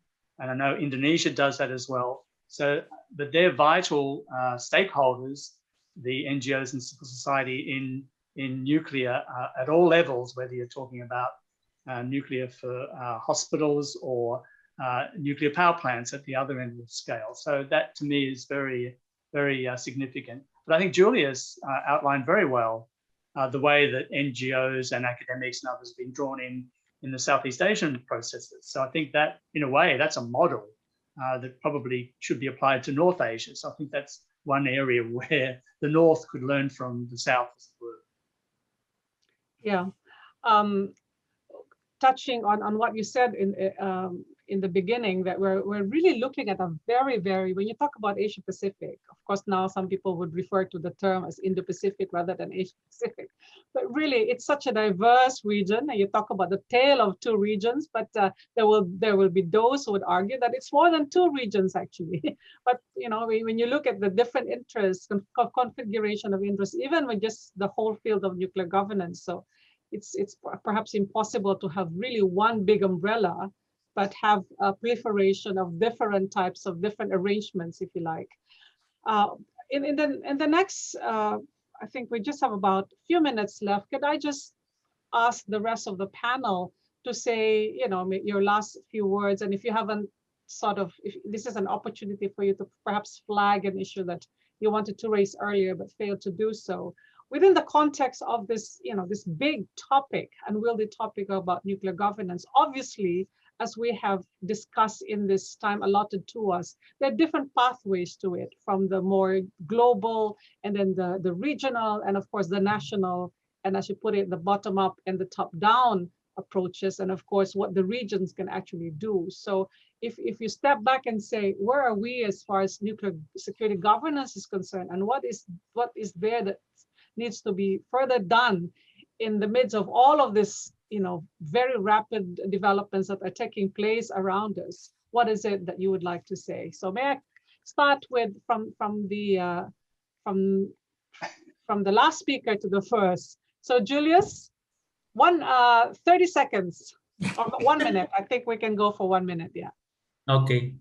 Maybe I would like to point out in terms of the bilateral approach, whether it's by the United States or China. For me, bilateral approach is complementary with the growing regional cooperation. So it doesn't mean that bilateral approach is good or bad for regional frameworks. For me, it's a bilateral approach could even strengthen the capacity of a member of a regional organization to disperse what it got from a bilateral cooperation. So yeah, so whether it's bilateral, regional, bottom up, or top bottom, could be complementary with each other, especially in nuclear governance, where there are many areas that still need to be addressed. Okay, thank you. Dr. Masahiro, please. Please unmute. Yeah, thank you. So regarding so maybe we have various way of how to implement the nuclear non-proliferation. For example, we depend on the global regime or regional regime or bilateral agreement. So I think important thing is how we can keep the our purpose. It will be based on the nuclear NPT and implement nuclear safeguards. So sometimes a state select their how can I say comfortable way based on their interest, but yeah, as I said, important thing is we keep what we have to do for nuclear non-proliferation and nuclear security with using nuclear energy and technology in peace. Yes, thank you so much. Yeah, Dr. Wu. Thank you very much. I would like to say that the problem of nuclear related problem is not one country's only one. It's a governor and the world regarding problems. So if one country strengthens the nuclear regime about the safety, security, and the safeguard, it cannot be strengthened worldwide the governance. So I think that the cooperation and the competence building and the trustworthiness among the countries who wants to develop their own regime of nuclear must be addressed and very important. So like a pandemic, COVID-19, one country's vaccination complete is not over the worldwide pandemics. That's the likewise the government, the nuclear area must be cooperated interconnect global issues. So I think that this kind of the understanding of each other country's situation is very important. And thank you. Lastly, I would like to thank you the RSIS for the organizing this important meeting. Thank you. Thank you, Dr. Wu. Daojiong. I was listening in, and I was quite impressed, especially by the presentation from our Japanese colleagues. You know, they put in a system of training, sharing technical expertise around the region. Certainly, Chinese companies and whatnot benefited a lot. So for our research project, or for the general project, this general issue of nuclear governance in Southeast Asia, especially as it pertains to it, I wonder if, you know, I think that needs to be addressed in our introduction to the book as well. Is this going to be more of a institutional structure oriented, or do we try to say, well, after all the years of discussion, including issues of transparency, NGOs or whatnot, we actually want to see a project-centered approach. In other words, it may not be a good idea. It may not be that conducive to somehow to say we have this layer after layer of concerns and stay there and say, well, should A, B, C project move forward, what needs to be in place and who should be coming in to help out ensuring the safety and at the same time putting the safeguard against proliferation. So that's probably one way to do it. Thank you, Daojiong. That's a good point. Tom and David. Tom, you've been quite quiet, so let's start with you first. No problem. Just to springboard off a couple of comments David made earlier about US-China tensions, but also the discussion about the top-down versus the bottom-up. On the first point, I agree with David. I think it's hard to see there being much room for cooperation between the two big powers, at least in the immediate term. But I'd also say this doesn't really preempt the US from adopting a stronger emphasis on nuclear governance issues more broadly in its approach to its regional strategy. And I just point out that the Indo-Pacific strategy documents that we still have from the Trump administration, which haven't yet been updated by the Biden administration, don't really get at nuclear issues beyond the North Korea proliferation and deterrence problems. So there's probably a need to bring in nuclear governance issues more holistically there. And that kind of relates to the top-down versus bottom-up point. This is quite a tricky problem for the US, I think, because it's not Washington's natural impulse to lead from behind. Washington likes to be out in front on these sorts of issues, particularly in the nuclear space, for better or for worse. But the reality is that there's kind of 2 points here. The US lacks capacity at the moment. It's kind of being pulled in a lot of different directions at once. And there's an even greater imperative than there was before on sort of sharing the burden or the responsibility of addressing these issues in the region. The second point is that the US has a lot of reputational damage to make up for that was done under the Trump years. So it's kind of, it's almost imperative on the United States at the moment, I think, to really nail down and double down on a more regional centered approach to these nuclear governance challenges. Thank you, Tom. David?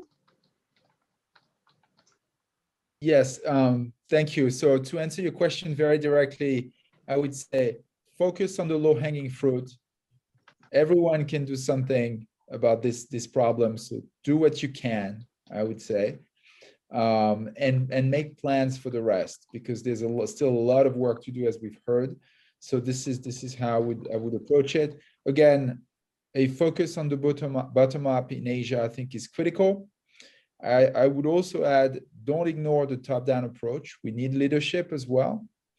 And then finally, I'd say that I think regional nuclear governance, Asian nuclear governance will build only if there's leadership from ASEAN. And I'm very pleased to hear what has been going on with ASEAN Tom in particular. And I think this is, as Julius has explained, as Trevor has mentioned, we can build from there. We can build out regional nuclear governance from the work that ASEAN Tom has been doing. And I think you and Julius have written an excellent paper on this, and we should really sort of try and focus on that, because this is the future if we're thinking regionally about this problem set. And Trevor, you have the last word before I close. Excellent. One issue that we haven't discussed, but which I noticed was mentioned in our Japanese colleagues' presentation, is that of culture. And this is a hugely neglected subject. It came late to nuclear safety. It came later still to nuclear security, and it hasn't really scratched the surface in terms of safeguards culture. But it occurred to me while listening to the great efforts by our Japanese colleagues to involve other countries in their training programs, that there is not only a need to impart a healthy safety, security, and safeguards culture in the way that those realms operate, but also to take into account national cultures. How does nuclear safety and security culture, for instance, translate into the way that a national culture operates? How do individuals in Indonesia, with all their cultural background, as it differs, for instance, to Japan or China, how does that translate into getting a workable nuclear safety and non-proliferation culture? That's a very deep problem, but I think we've seen over the years that culture really matters. And as one of the great gurus of management studies said, that culture eats strategy for breakfast, meaning you can have all the institutions and training programs and mechanisms in the world, but if the people who operate them don't believe in what they're doing and don't have the correct attitude towards their realm, whether it be safety, security, or safeguards, then that enterprise will not work very well. So I think that is a really fertile ground for exploration. And at the very least, there should be some mention in your book, Mely. So I'll try and throw that in. Thank you. Thank you all. This is when you wish you had more time. And this is where, the best would have been that we could all sit down together and trash this out face to face. But given the time that we have, I think we've had a very productive discussion. Just talking about culture, if I could just speak on that to sort of try to weave it together. This is really where, when you talk about, I think, governance and the different pathways to it and all the areas that we talk about, whether it's safety, security, and non-proliferation, where you have the role of actors, which are always states as the normal actor that we look at when it comes to what have they done as far as improving governance is concerned. And now we look at, the role of regional organizations, which is still very much state-led. But when we talk about dealing with a very difficult topic like culture and really trying to understand and, bring together some understanding and improving, or perhaps saying maybe you need to do this, I think the role of centers of excellence and the training courses that certain countries have done, Japan, you mentioned, Korea, these are all actually important pathways in trying to address this difficult issue of culture, because it is when you share best practices. And since we're in a period of pandemic, this is where, again, Trevor, it's something that you really have to underscore, because what is the culture when it comes to, public health, for example? We have all these global regimes, regional regimes, but when people are more lax or they're less concerned, there's lack of urgency, then you can have all of these regimes, IHR, international health regulations, but at the end of the day, they actually all matter in trying to address an emergency that's taking place. So it just leaves me really to thank everybody. I know you've all have very busy, and in this period where it's quite difficult to to have how do you say, to keep some kind of normalcy given the kind of environment that we had. I think really thank you for your time and for these very important insights that you have shared with us. To the audience, you know, this is actually, I don't know what I've mentioned, part of an ongoing project that we have, which we're aiming to result in a publication. But in the meantime, some of these papers, prior to becoming a collection of chapters, we may think about also making this available later on as working papers, which you can access in our website. It leaves me now to thank not just our paper writers, but also our audience who have stayed on with us and have joined us in this very interesting panel. Thank you all. And we have now reached the end of this webinar, and I would now like to formally close this. Thank you very much and have a good day ahead.